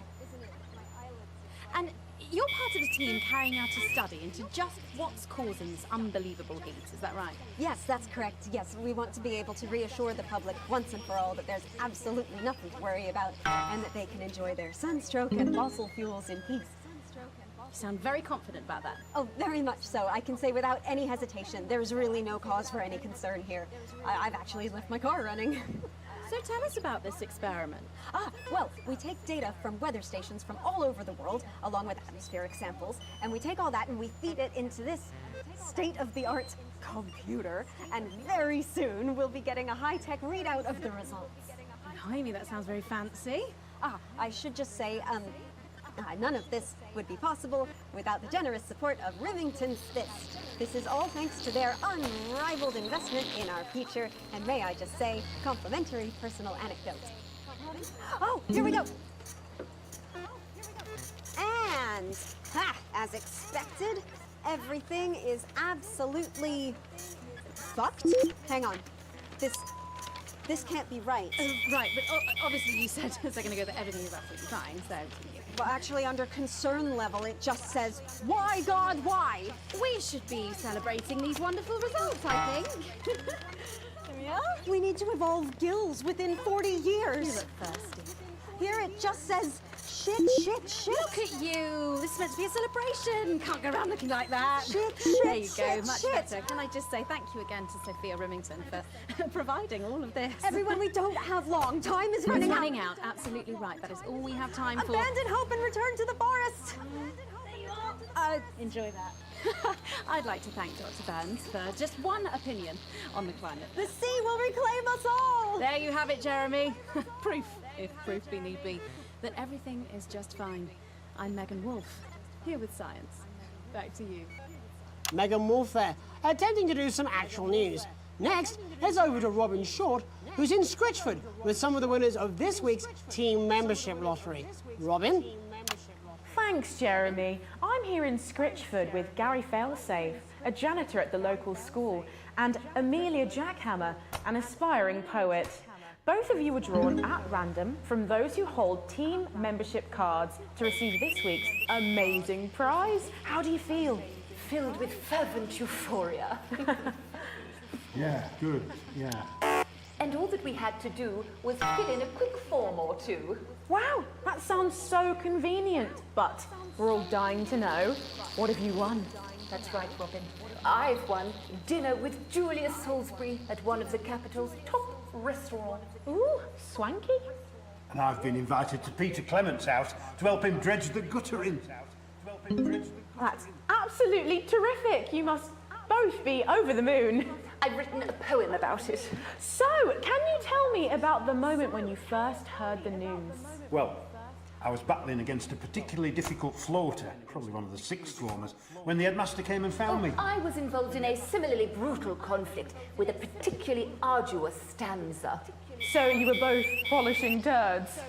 No, I don't like to polish them. I like to keep them intact for my collection. Oh. How unexpected. I don't polish turds. I write poetry. Potato, potato. So, Gary... Do you think Peter Clement's going to let me keep the contents of his downpipe? There's no harm in asking, I suppose. Would you like to hear one? No, thank you. Gary, when you signed up for team membership, was it in hopes of winning the lottery, or were there other reasons? I like a flutter, of course, but no, the boss said I had to sign up to keep coming into school. Very sensible. It's important to know who we're trusting around our children. Oh, I have an unpublished book of sonnets about children. Perhaps you'd like to hear one. No! Or an anthology of haikus on the death of innocence. I'd rather hear about Gary's turd collection. Really? I thought you might say that. Are you all right? Yes, it's coming. It's inspiration and it's delicious. Right you are. Today on the show, there's no news. Just a man who keeps multiple poos. Yeah, this big one's my favourite. See how it's fibrous, a really lovely texture. Would you encourage other people to enter for their chance to win? Well, if it's colour you're looking for, take a gander at old Blue Eyes here. The national news lost its way when it covered some crap on a tray. Some of these are quite rare. Maybe that was unfair. And that's all we have time for today. Back to you, Jeremy. Thanks, Robin. What a lucky pair they are. And finally in this segment, it's over to Patrick Bannon, who's gone to the smelliest town in the country to see how the unprecedented weather is affecting the locals. Patrick? Hello there, Jeremy. Hello, yes. I'm here live in Grizzleford, which was recently voted the smelliest town in the country. And I have to say that, you know, in this heat, the smell really is. I mean, it's something else. Barry Lardons, mate, you've lived here your whole life. How'd you put up with the stink? Well, we're just all very proud of our achievement, to be honest with you. You can tell that, look at him, proud as punch. Do you know what it's like, son, being the second smelliest town? No, I don't. Living in the shadow of Arseminster. Those smug fucks. But who's laughing now, eh? What, not me, that's for sure. So what happened, mate? Right, the good people from Remington's Fist came in and saved the day with their factory. You're talking, of course, about the newly built Flard factory. Yeah, they gave us this big presentation on jobs and growth. But as soon as we heard about the stench, we paid them whatever they wanted to put it here. Does the stink not affect your life in every way, Barry? I mean, perhaps if you're filling in a tax return or completing the physical act of love. It's strong at first, but you get used to it after several weeks of your first bout of sickness. The judges were very impressed. So, what's the sickness? Oh, that's nothing to worry about. It takes a few minutes before you develop any symptoms. Now, folk are saying something about the production line and how they dump carcasses directly into the water main, but I think it's probably the fume valves on the high street. On the high street? Should I see a doctor? What are the symptoms? Well, the first one is asking stupid questions. Then folk experience a loss of inhibition. Fuck off, do they? When was the last time you brushed your teeth, you stinking old tramp? Next according is a period of randomly bursting into song, followed immediately by delusions of grandeur. Oh, that's not really a problem, little song of my life. Hello, it's sexy Patrick Bannon, and he's wearing sexy shorts now. Oh my God, look at me. I'm like a stallion. I'm gorgeous, why didn't you tell me? I should take my shirt off. You know what? I'll even let you touch me if you want. That will be the bout of undeserved self-confidence. Love the Bannon, feel the Bannon. Oh man, what's the point? And the ennui. All that's left now are the hallucinations and unconsciousness. Nana Dottie? Was that you? Why are you made out of elbows? You know I don't eat opinions. Oh, don't worry, folks. Once he wakes up, he'll be just fine. We'll just find a place to stick him where it won't matter how many times he evacuates his bowels. Right, that's all here from Grizzleford, a town that's really making a stink. I'm Barry Lardons. Back to you, Jeremy. Thanks, Barry. With a naval blockade being set up around our coastline as we speak, when we come back, I'll be talking to 3 members of the general public who appear to be here purely for medical reasons. Don't go away. Unless, of course, you've got something better to do. We'll be back after these messages. This next section features a potentially controversial guest, and Barnes may request some censorship if he goes too off-topic. You've done a great job so far keeping everyone happy, so let's keep up the good work. And I can't do this anymore. You say this every Friday. I've done something. What do you mean? Jeremy? My mic is still on.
That's what I'm talking about?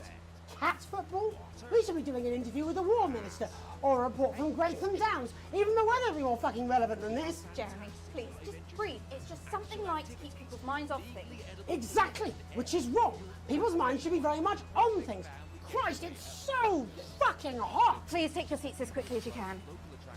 I can't do this anymore, Jenny. I've had enough. That's it. This is just... 10 seconds! Get over yourself, Jeremy. Why don't you stop feeling sorry for yourself for 5 seconds? 5, 4, 3... Welcome back to the National Nightly News with me, your host, Jeremy Donaldson. Later, we'll be talking to the captain of the Territory's first cat football team, Professor Pumpkin. But first, I'm joined by 3 guests with some balmy bodily behaviours. Joining me is a woman who's been hiccuping for over 9 months. Isn't that right, Miss Piercy? Yes, that's right. Yes. Tell us, what brought all this on? Well, it's all a bit of a blur, Jeremy, to be totally frank with you. See, I was watching your show and I remember seeing the news about the election, and it hasn't stopped since. Fascinating stuff. Also here is Frankie Steampipe. Perhaps you could explain to us exactly what your physiological foreboil is. I'm here to say it's high time people like me were respected. We're constantly overlooked in the workplace, we're whispered about on buses, and we're asked politely to leave children's birthday parties. And it's disgusting.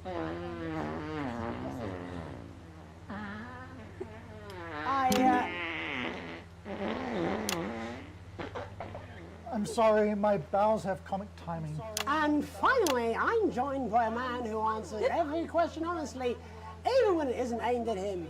How do you cope with that, Mr. Truman? With a combination of booze, self-hatred, and hardcore pornography. Is that Not according to my therapist. Well, in that case, let's speak to Rose. Tell me, how does the hiccuping impact you? I get shushed a lot, which is hard. At work, they've asked me to stop answering the phones. It's really affected my confidence. Well, I find it really fucking irritating. People tend to believe your story? Fuck no. Actually, I've been surprised at how much support I've received. And Frankie, why have you come here today? Because my wife left me, and I was hoping that the fame would win her back. We've started a group for people with ailments deemed broadly comical by society. It's called Take Us Seriously. That's right. And we bloody well mean it. And who's joined so far? A bunch of fucking losers. It's just us so far. And how much success have you had? Well, we've seen some real positive changes. I don't want to toot my own horn, but it's been a runaway success. Shit all. Not a single person come to our fun run, and all of our leaflets fell in the canal. Well, Miss Piercy, some people are saying your condition was actually caused by the shocking events of that night. What do you think? Come down, Mr. Donaldson, that's absolute rubbish. What it'd be like to have a pair of tits. Could you? I'm sorry, it's very hot. What was I thinking? That you're a team fuck puppet? No. Or a sellout cunt? Apologies. Just a reminder that he can't help it. And hey, if this isn't live television, then what is it? Fuckfest of propaganda masquerading as journalism. Right, Frankie, Rose, tell us, how can the viewers get involved with your cause? Yes, we're holding a sponsored run in Capital Park next weekend. It's called the No Smiles 13 Miles. No, it's called the No Laugh Half. What did I say before the show? That it was the team pulling Jeremy Donaldson's strings. No, I didn't say. Wow, we may have to end that there, unfortunately. What a harmless bit of fun. Steady on! This is exactly what I'm talking about. We demand respect. Yes, well, later, I'll be talking to Professor Pumpkin, a ginger tabby with a world-class pair of penalty paws. Is that really necessary? No, it isn't. Let go. Not you. Unhand him at once. Enough! That's enough! Enough! What are you doing? Trying not to piss myself. Alex, cut. Don't you dare! Don't you fucking dare cut to the ads before I tell you to. Now, you in the broadcast centre, both with little scapegoat, you listen to me. You cut to the ads before I tell you to, and I will kill every single person in this studio. I am thinking about what I'm doing. I've been thinking about it for a long time. We all should be. Christ, it's so fucking hot in here. Do you remember when we used to do the real news? Before it was all lottery winners and bloody cat football? We are on the brink of a siege, the likes of which the world hasn't seen in hundreds of years. The enemy is at the gates, and I'm stuck here talking to these three fucking idiots. I think my hiccups have stopped. You three, get the fuck out of my studio. Go on, now, go, before I change my mind. Jenny, lock the doors. Lock the doors. Yes, Jeremy. Now. Good. Yes. Now. Good. Right then. Yes. You in the broadcast centre. Alex, you listen to me. You pay attention. Now, I'm sure you've already loaded up exactly what you're going to play in the commercial, but today is going to be a little bit different. Look to your right. Yes, really. Look to your right. There is a VHS tape, and I want you to load it into one of your machines, and when I say so, and not before, you play it. You've got about 15 seconds, so I wouldn't waste any time. Now, all cameras. I assume you won't be playing that tape. This station does not negotiate with terrorists. I hope I've made myself clear. You seem to know what to do. Every single thing that comes out of this studio is either one-sided or banal. We're going to show the other side for it. For a bit of fucking balance. Like the good old days. Alex, play the fucking tape. No, I don't want to hurt any of you. If I see anything I don't like, I will not hesitate to start. Well done, Alex. From the station's perspective, you made the right call. Reset the system for the third segment. I imagine the ratings are going to be through the roof. Fortunately for all you young men out there, I've got something even better to occupy your weekends. I'm talking, of course, about the sexy new RS-85 Wow Box. I'm bored, Brad. Me too, Chad. I wish I could go down to the arcade and shoot a few rounds of space refugees. Me too, Chad. But we spent all our cash there last night. I won't have any more until the weekend. Well, let's go take hard drugs, mug an elderly, or spin a bum then, Brad. There's no other options. Only video games weren't so expensive. There has to be a better way.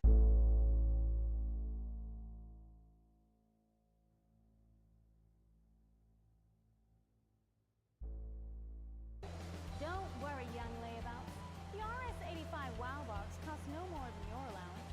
And if you pre-order one now, we'll even throw in the groundbreaking new release that's sure to be game of the year. I sat down with the cutest dogs in the world and told them how to make a hit game. And here it is. A.T. the Alien Traveler. What do you mean they didn't play it? Why the fuck didn't they play it? Alex, what the heck is wrong with you? You had a chance to make a real fucking difference! Jeremy, calm down. You fucking calm down. How long? 8 seconds. Never have me. You. What's your name? Andy. Of course it fucking is. Jeremy, put the gun down, please. How long? We're going live now. Welcome back to what's left of the National Nightly News. Our main story tonight. There is a fucking massive military blockade being set up around this country. We are surrounded and outgunned, as incidentally am I. Now I have asked for all the security doors to be locked, the studio doors to be locked, but security is on its way. So, I doubt we'll have much time. But while there is, let's try and do the fucking news.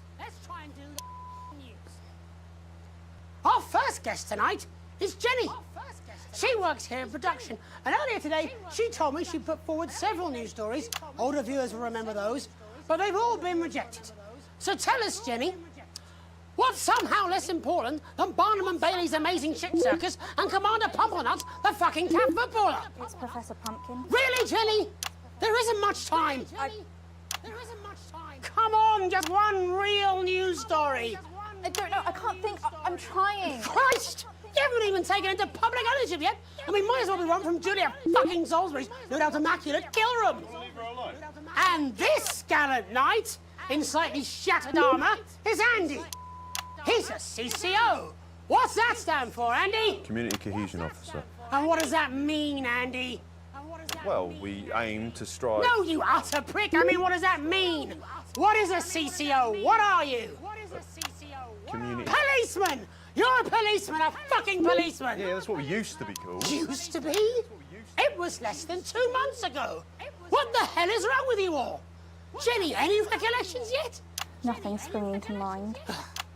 All right then. Looks like you're in the hot seat, Andy. Exciting, eh? I mean, that's what you joined up for, wasn't it? Excitement? It's your first hostage situation. Yeah. Yes. Pretty shitty you ended up being the hostage, eh? Never mind. How many people have you arrested for not carrying or having their ID cards? Well, firstly, we don't arrest anymore. We invite for consultation. And they're not ID cards. Don't be a bell end all your life, Andy. You know what I mean. Answer the question. Well, it shouldn't have to be a big deal to prove who you are. Only the guilty have something to fear? Well, yes, actually. How desperately naive. Look, I'm just a police officer. CCO. Just following orders? Oh, come on, mate. That's not fair. It was rhetorical. Jenny, ready to spill the beans yet? Jeremy, please stop. I'm scared. Alex didn't even play your tape. This is pointless. It's over. Jeremy. I was going to quit tonight. I had notes. See? I had notes. See? There's a recording. A VHS tape. A message from Disrupt. I haven't heard it, but I know what it's trying to say, and I wanted you at home to hear it. So listen to the other side and make up your own minds. But Alex Winston, who works in production, decided it was not for your eyes and ears. It was not for broadcast. Maybe Alex will play it after the next break. Doesn't matter. Tomorrow morning it will arrive in every major news broadcaster worldwide. But I wanted you to hear it first. To listen to what Disrupt had to say about this unreported country. Because Disrupt and I, well, we swapped places while I wasn't looking. They're now the ones investigating, looking for evidence, trying to make the world a better place. And me, I'm in this newsroom interviewing Jeff fucking Algebra. What Disrupt have to say is important. You might not agree with all of it, but you should still hear it and make up your own minds. Are you serious? Disrupt. A credible source.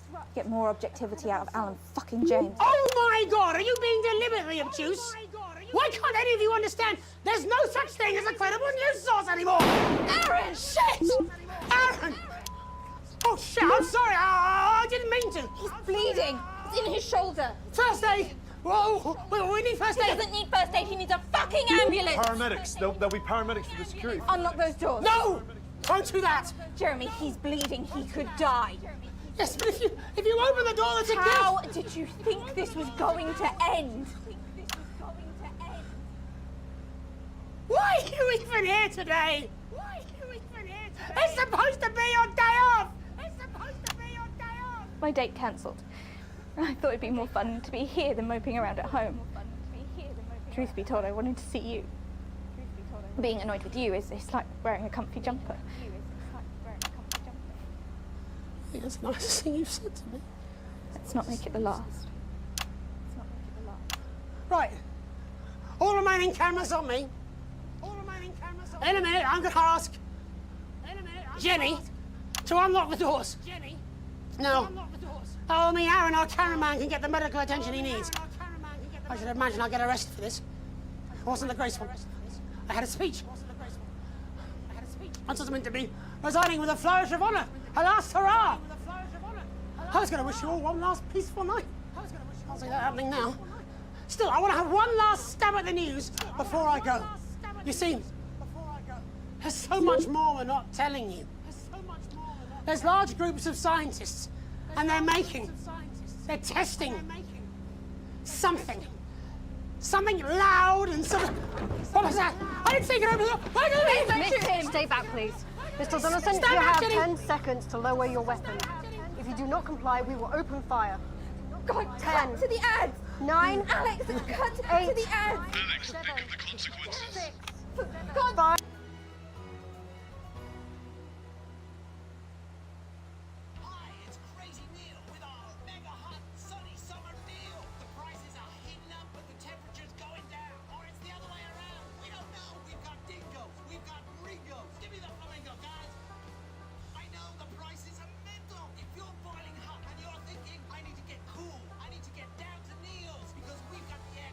We're serving up ice creams to all the customers, but our prices are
Alex, it's Bozeman here. Hope all's well with the family. Just a heads up, we're expecting those troublemakers at Disrupt to attempt to hack the chat.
During the broadcast, so keep an eye on the interference screen and stay out of the orange. Let's keep the news on the air.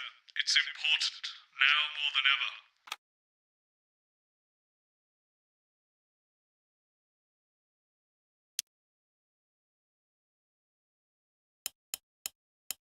You to keep it light. Well, what does that mean? It means to do that thing you do where you turn politicians into humans. Just don't get drawn into talking about the war or politics in general. They do know this is the news, don't they? You didn't hear this from me, It's over to Patrick Bannon for all the day's sports board highlights, including all the tabletop action. Apparently, there's a crew at Team HQ right now. I think she's giving a speech or something tonight. They'll get it on the late news. Oh, great. So they get the brains and we get the performing monkey. Followed at 9:25 by our unsettling Sometimes you sound just like him, you know. Which tells the cautionary tale How of are one you? brave young lady's battles to survive the cruel administrations of our neighbours. It At is what it is. 11:25, it's Incisors. It And is what it tonight, Dr. Adrian Atkinson Blimey I'm will be missing getting his two, you know. teeth into Fiona from Hamble Bamblebury, who has 10 invented a seconds, tasty everybody. twist on the humble biscuit. And that takes us, after the weather and public information Going in film, 5, into our close down. 4, But first 3. tonight, it's time to join Megan and the team for the National Night. Good evening. This is the National Nightly News. I'm Megan Wolfe. It's the 140th day of war. Our main headlines tonight. Company of Heroes. Skirmishes on land and sea again today as our armed forces tested the mettle of the World Council's illegal blockade. Advance's strategy of multiple small-scale incursions into the disputed zone is certainly keeping the enemy on high alert, unable to work out where or when the next strike will come. Sadly, however, more casualties were reported today, and as the weeks and months of this war make ever more demands on our armed services, those numbers will, tragically, only continue to rise. Don't starve. Advance's food programme moved from strength to strength today as rationing depots were opened in the last remaining unfed areas of the territory. The rationing depots have been constructed in record time, and the government's agricultural coordination strategy has seen shelves restocked with increasing regularity. However, with a reported rise in mental and physical health issues since the imposition of the blockade, critics have questioned whether those smaller communities which are only now starting to receive help could have been better and quicker served. 7 days to die. The recent decision to allow those with long-term health conditions to access transition centres has today been declared an overwhelming success. Previously available only to those in their final years, the expansion of the service has been met with relief by the many organisations calling for it to be opened up to the wider community. With dwindling medical supplies leaving many of our most vulnerable facing chronic pain, it can come as no surprise that the transition centres have found themselves stretched to capacity. Populace. More than 11% of the population have thus far failed to register for a team membership card, a worrying statistic given that the cards are a legal requirement from midnight tonight. While applications are still open for those who like to run fashionably late, they can expect a few tricky questions from Advance. Start me up. Disrupt spokesman Alan James held an impromptu rally today in the northern city of Mankipool. Large crowds gathered to hear the band speaker prove Disrupt are still able to capture the public's imagination. Community cohesion officers found themselves challenged by the unruly mob element always present at Disrupt events, but thankfully managed to keep violent incidents to a minimum. And finally tonight,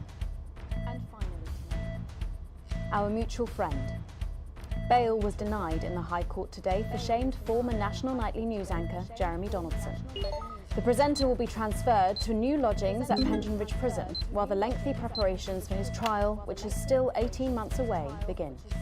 Since being taken into custody 10 weeks ago in this very studio, little has been heard from our former colleague. Despite how things ended, we wish him the best, and we'll be sure to bring you all the details of that court case every night. But first this evening, with the war about to enter its 21st punishing week, and people hurting up and down the country, I'll be grilling unpredictable Prime Minister Peter Clement in an exclusive interview from his home in Lanfordshire. That's coming up on tonight's National Nightly News.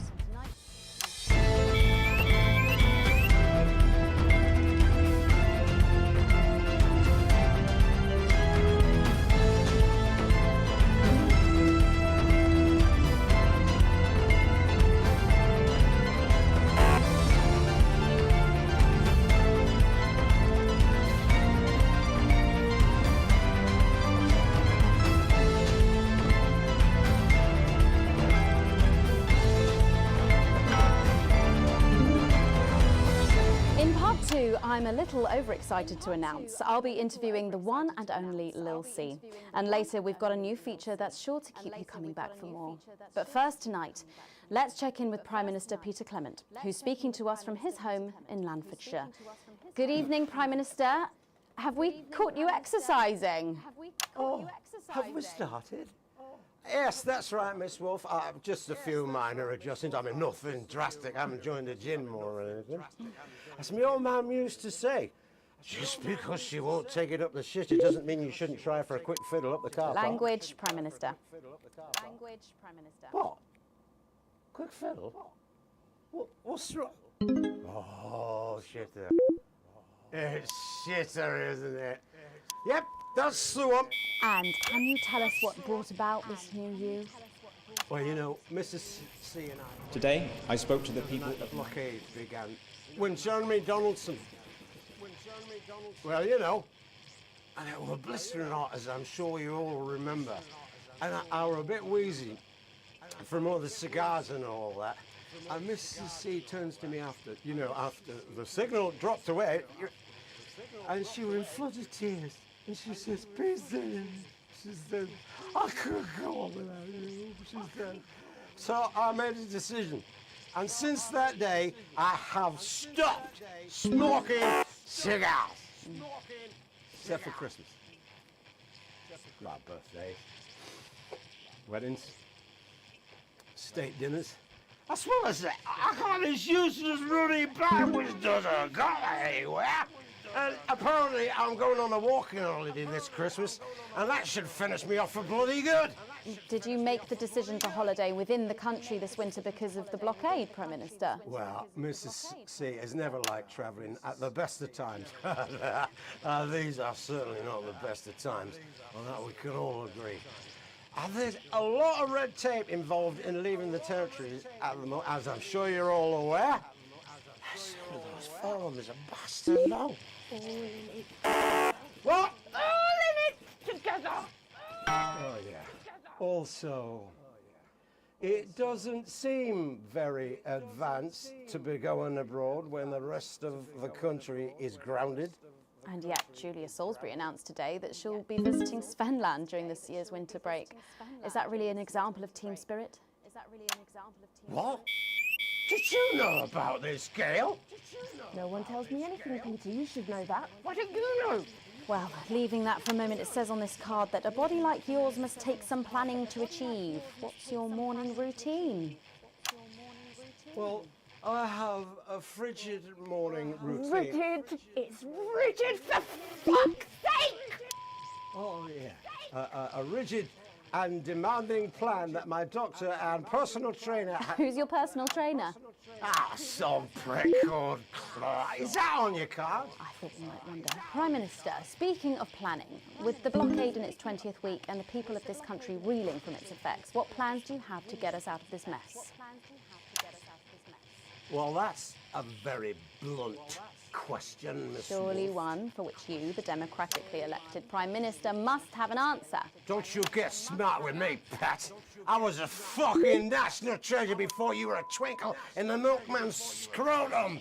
You want to talk about plans? Let me tell you about plans. That's all we do. Fucking plans and revised plans, and then meetings to discuss the implementation of plans and plans and yet more planning for fucking plans and yet more fucking plans. Well, that's good. That's good to know, Prime Do you Minister. know, I used to really like you, Pat. You were a breath of fresh air.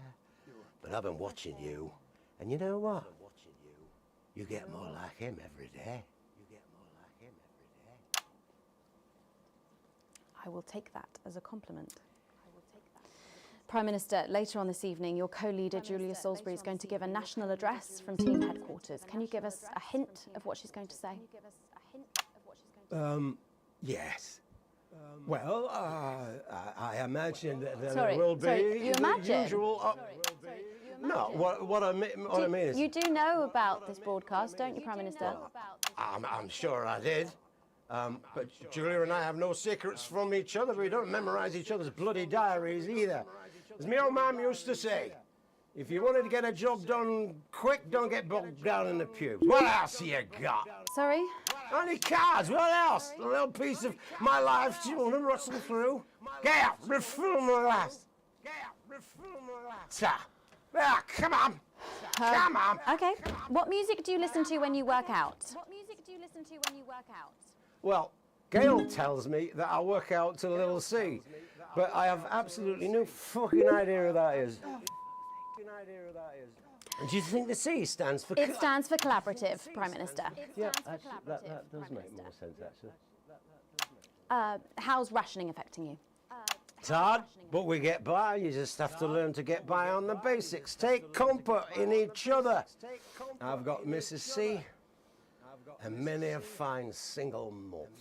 I want for nothing. Except for a decent night's sleep, of course. Prime Minister, thank you for joining us. When we come back, it's time for the Culture Spot with Lil C and a world premiere performance of her new song. I genuinely can't wait to hear that. We'll be back after this. 1 minute back, everybody. And that is what happens when you wander from the car. I don't think you knew about her statement. I don't think anyone's supposed to know. When you mentioned it, Bozeman's face turned a colour that I think you call embolism. I'm in trouble. Bozeman? Nah, you're like the daughter you never had. It's suppose the higher-ups might fire him, though. Who's Lil C? If there's any justice, me. Who's Lil C? Are you winding me up? What? I'm civilised. I read books.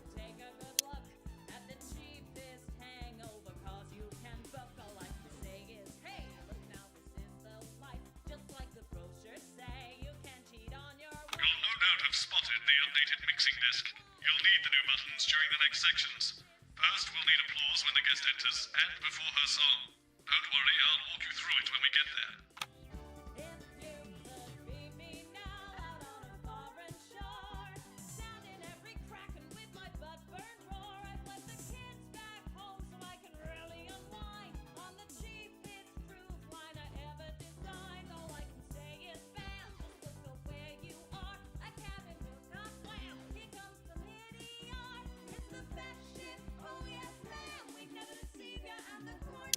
I've never heard of her before. Oh, she's big, really big. Really? Is she any good? Nah, of course not. She's dog shit. My kids go mad for her, absolutely mad. 5 and 10 seconds. Hang on, Colin, you've got kids. Yeah, I've got about 6 or 7, I think. What? 5, 4, 3. Thanks for coming back. Later, we have an exciting new feature that we just know you're going to love, so stay tuned for that. But first, I'm really excited for our next guest. She rose to prominence as the delightful Susie May in All My Daughter's Children's Men, before taking the music industry by storm this year with her debut album smashing the chart records at the age of just 20. Let's give it up and welcome Lil C! That's the start of excellent work.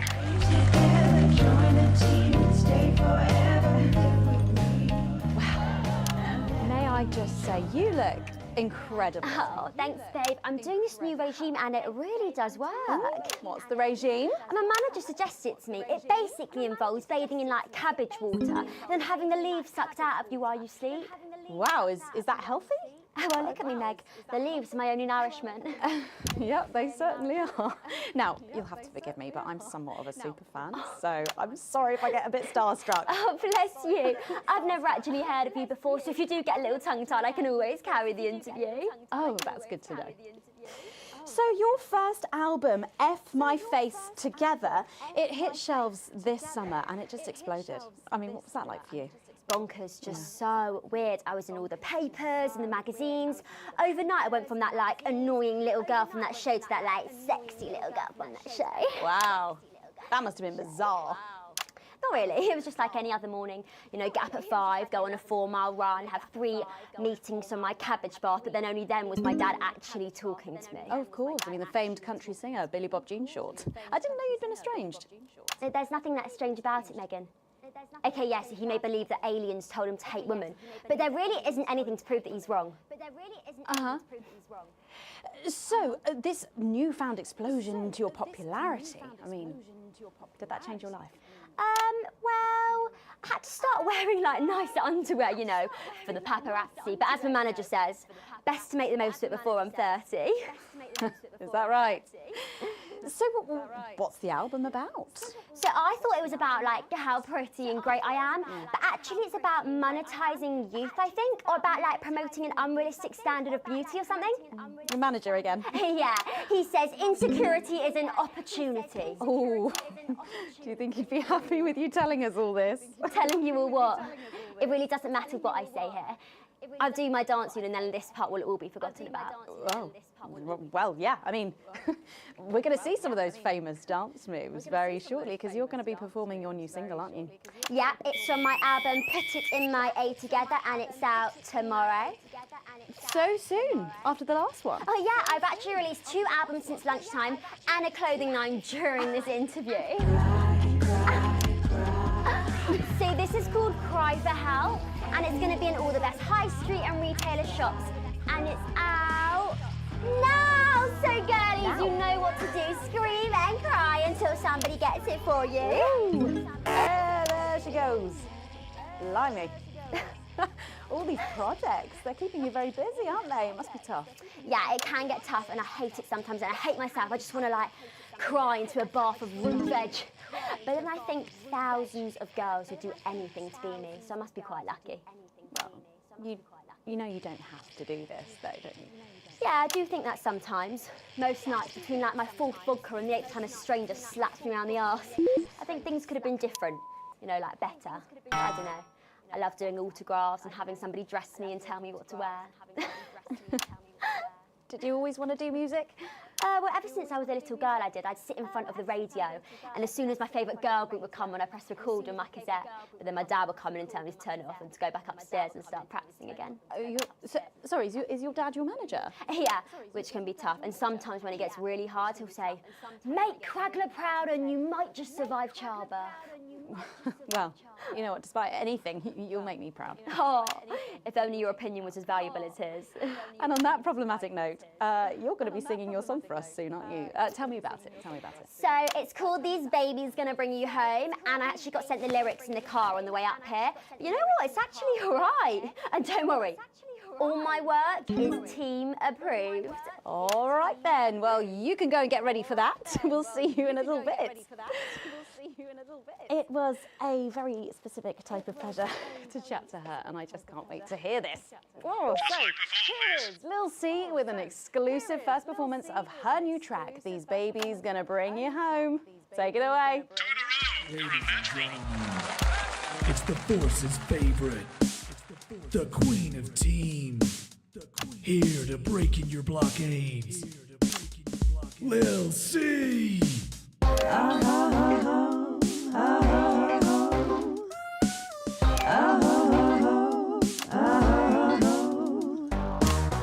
Oh baby, can't you see I'm hungry?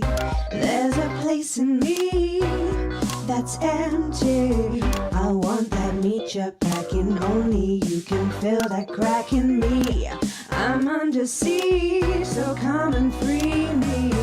Ain't no disruption here, boy, I got no agenda. Just want the team and me, no dirty foreign member. Don't stop no morning drill, there's holes in me that ain't been filled yet. I only scream this loud when you do your country proud. I ain't no Vickers daughter, come and skirmish on my border. Quick before I get much older, tie me down and pull me like an enemy soldier. An enemy soldier. So let them try and break our dream. We fight and love and die a team. So what if Peter Clemens boys can come and use me as a toy? I wanna see some action, so come and break my sanctions.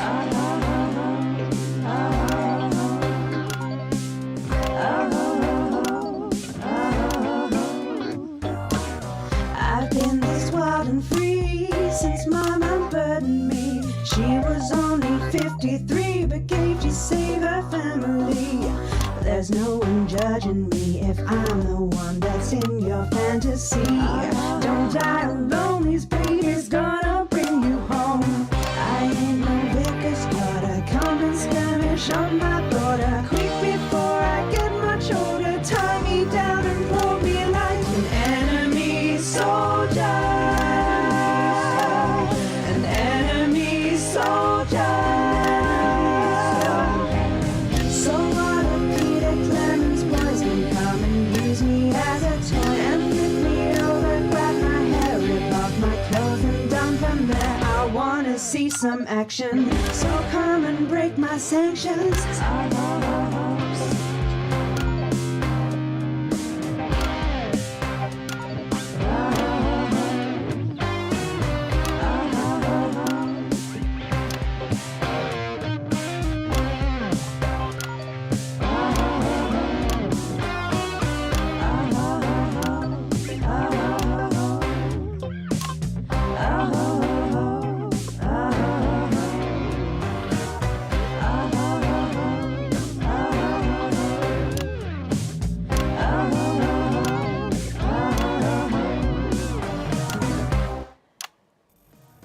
Well, if that doesn't distract you from the world outside, I don't know what will.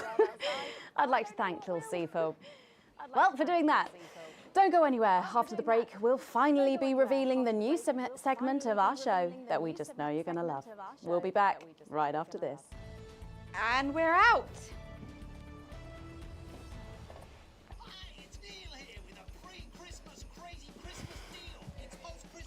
Can I just say, thank you so much for letting me do this. It really means a lot to me, you know. Yeah. To be able to promote myself on such a mainstream platform like the news. Well, don't worry about it. And you know what? Good luck for the future. Take care of yourself. This industry can be crazy sometimes. Watch out for that father of yours. Won't you? Oh, no. I manage myself. It's just, you know, for the public to have that certain perspective. You know what it's like. Oh, right. And Michael? Michael? What about Billy Bob Jean Short? Is he? Oh, my dad. He's such a sweetheart. We both had the same agents, you know, like it just made sense. Both of us for our image together. Wow. And Michael, I want to see the revenue share for the clothing line and get me a G&T before my meeting with the lube guys. If they say for your pleasure, I'm going to stop needing it. This next section will need you to use all 4 of the sound effects to help things along. Try and pick the most appropriate one at each given moment. The actors can't hear what you're doing, so they'll be trusting you to make the right choices.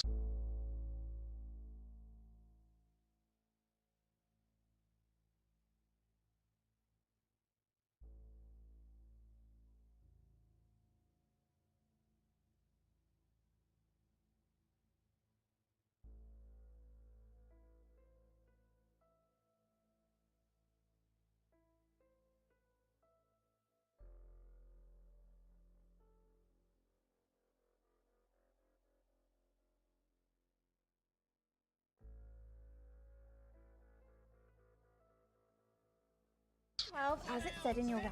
Do I look like the sort of person who counts things? No, no, no, not anymore. I'm better than that now. I'll tell you what, just keep adding flowers until it feels like 12. Got it? Absolutely, right away. 10 seconds.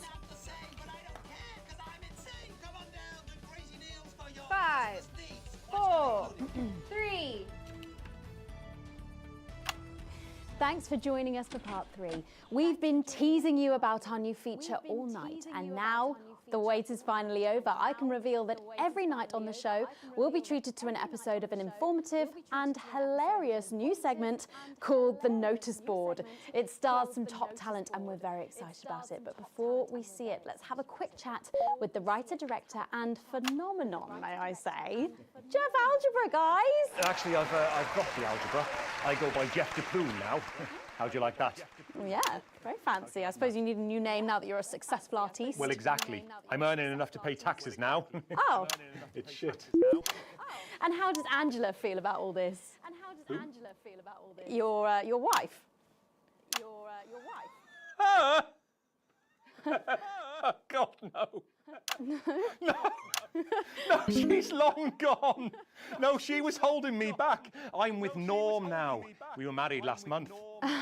Norm de Plume. Yeah. Norm de Plume. Yeah.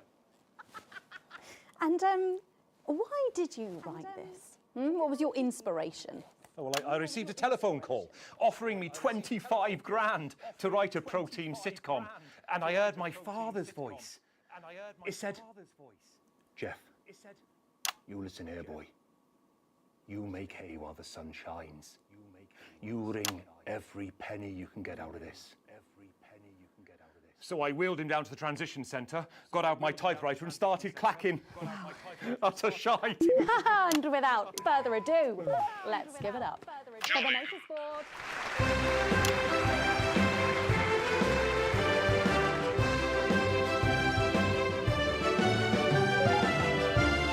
Excellent, you're unnatural. Keep it up.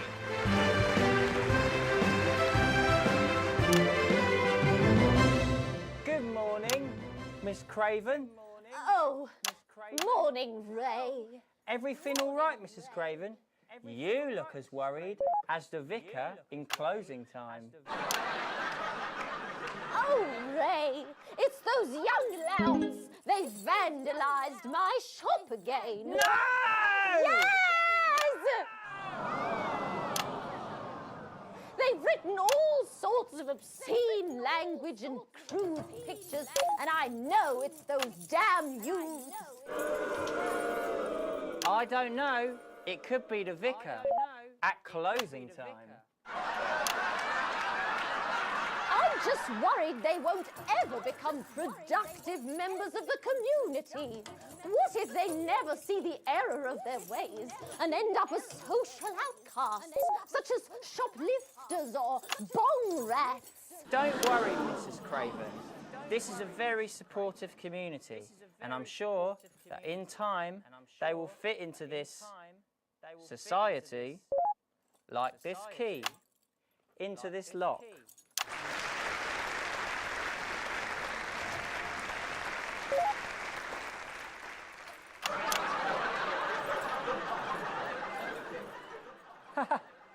See? Works like a charm. What a lovely way to put it, Ray.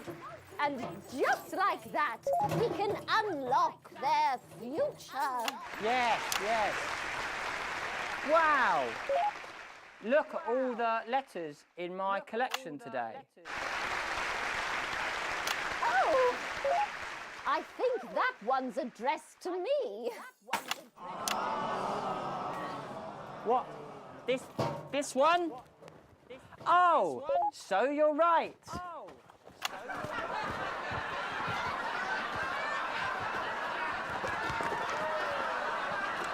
Here it is.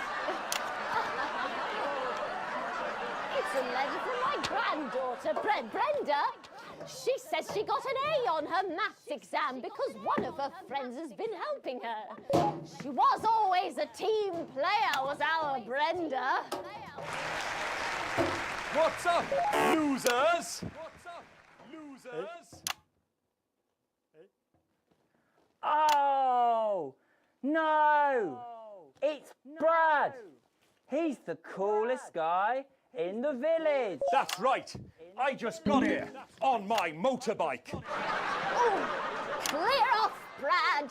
We don't want any of your ilk around here. What? Rad dudes? No, ruffians. Have you come to tag the notice board with your gang signs? No way. I've actually come to pin my resume on that notice board. I'm looking to do some tutoring after school. What? Did you say tutoring? That's right. Tutoring? Maths is very important. Would you mind, Ray? Not at all.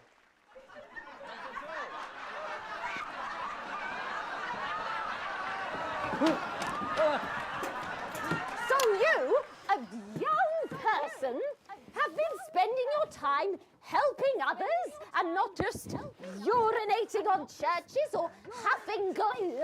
Hey, I haven't huffed glue for months. Well, blow me down!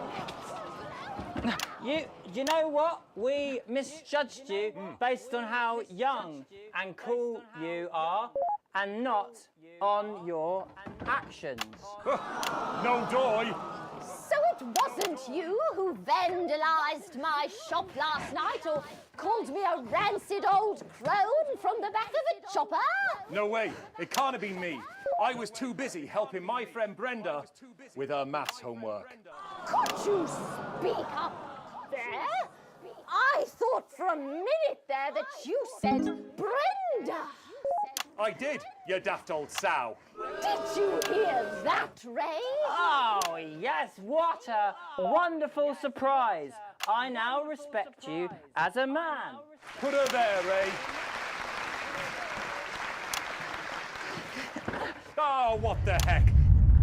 Give us a hug.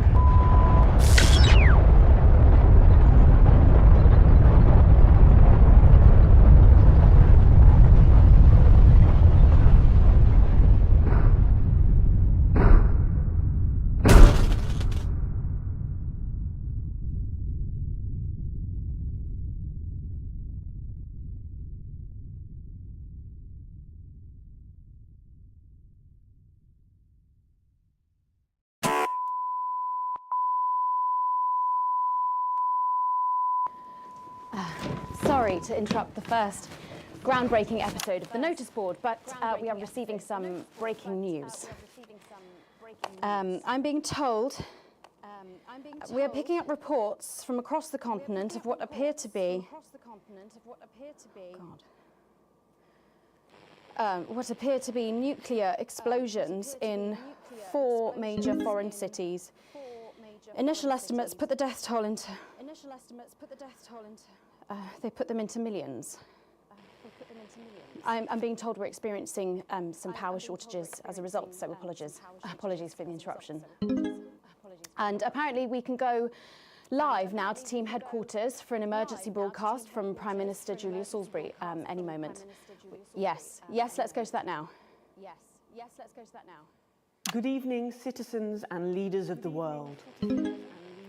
Minutes ago, operatives working for Advance detonated nuclear explosives simultaneously in 4 major cities across the continent. We have similar devices in 58 other urban centres and will not hesitate to detonate them if our conditions are not met in full and without delay. The people of our territory will no longer tolerate your illegal and genocidal blockade. You are to remove it immediately. We will accept nothing less than your unconditional surrender. Your territories will be taken under our control. We will install replacement governments to ensure that your citizens become part of the new future. Your borders are now our borders. Your people are our people. They will finally be fed and clothed and educated and healed. But for your privileged few, the moment that they feared is now upon them. Allow me to be crystal clear.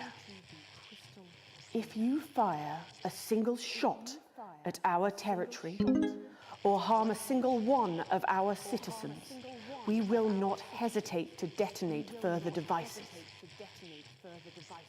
You will not find them, though no doubt you are already searching for them. Our technology is decades ahead of yours. We will expect your complete acceptance of our terms by midnight tonight. Thank you. Thank you.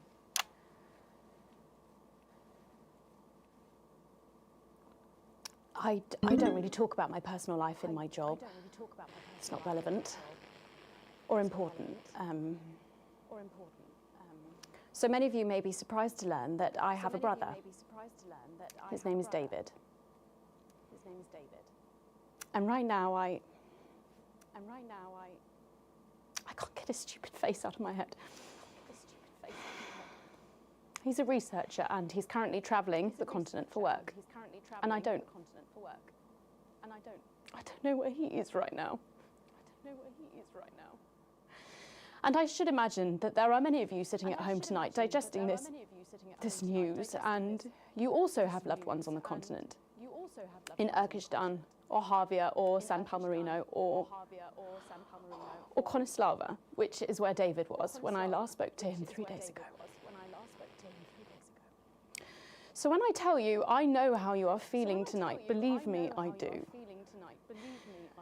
But I also know that there's a flow to events. I see it every day here.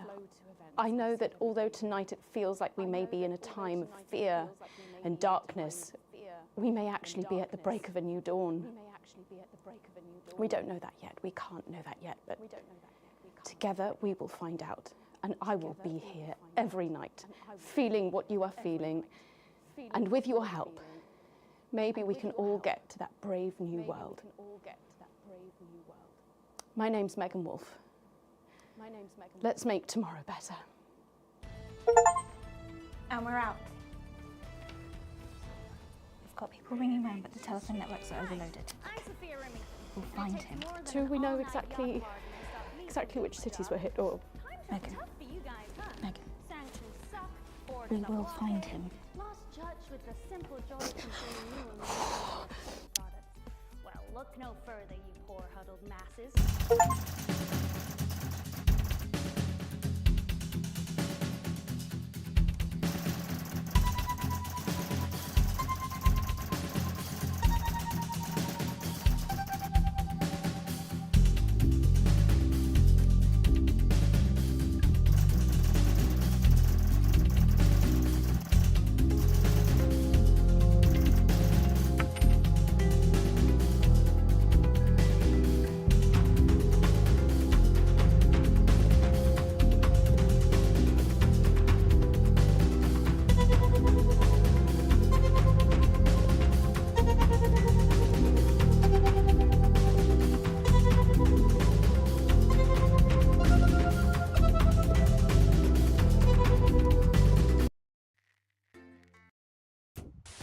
Good evening. I'm Megan Wolf. And I'm Jeremy Dawes. Our main headlines tonight.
In 2, 1, careful pick.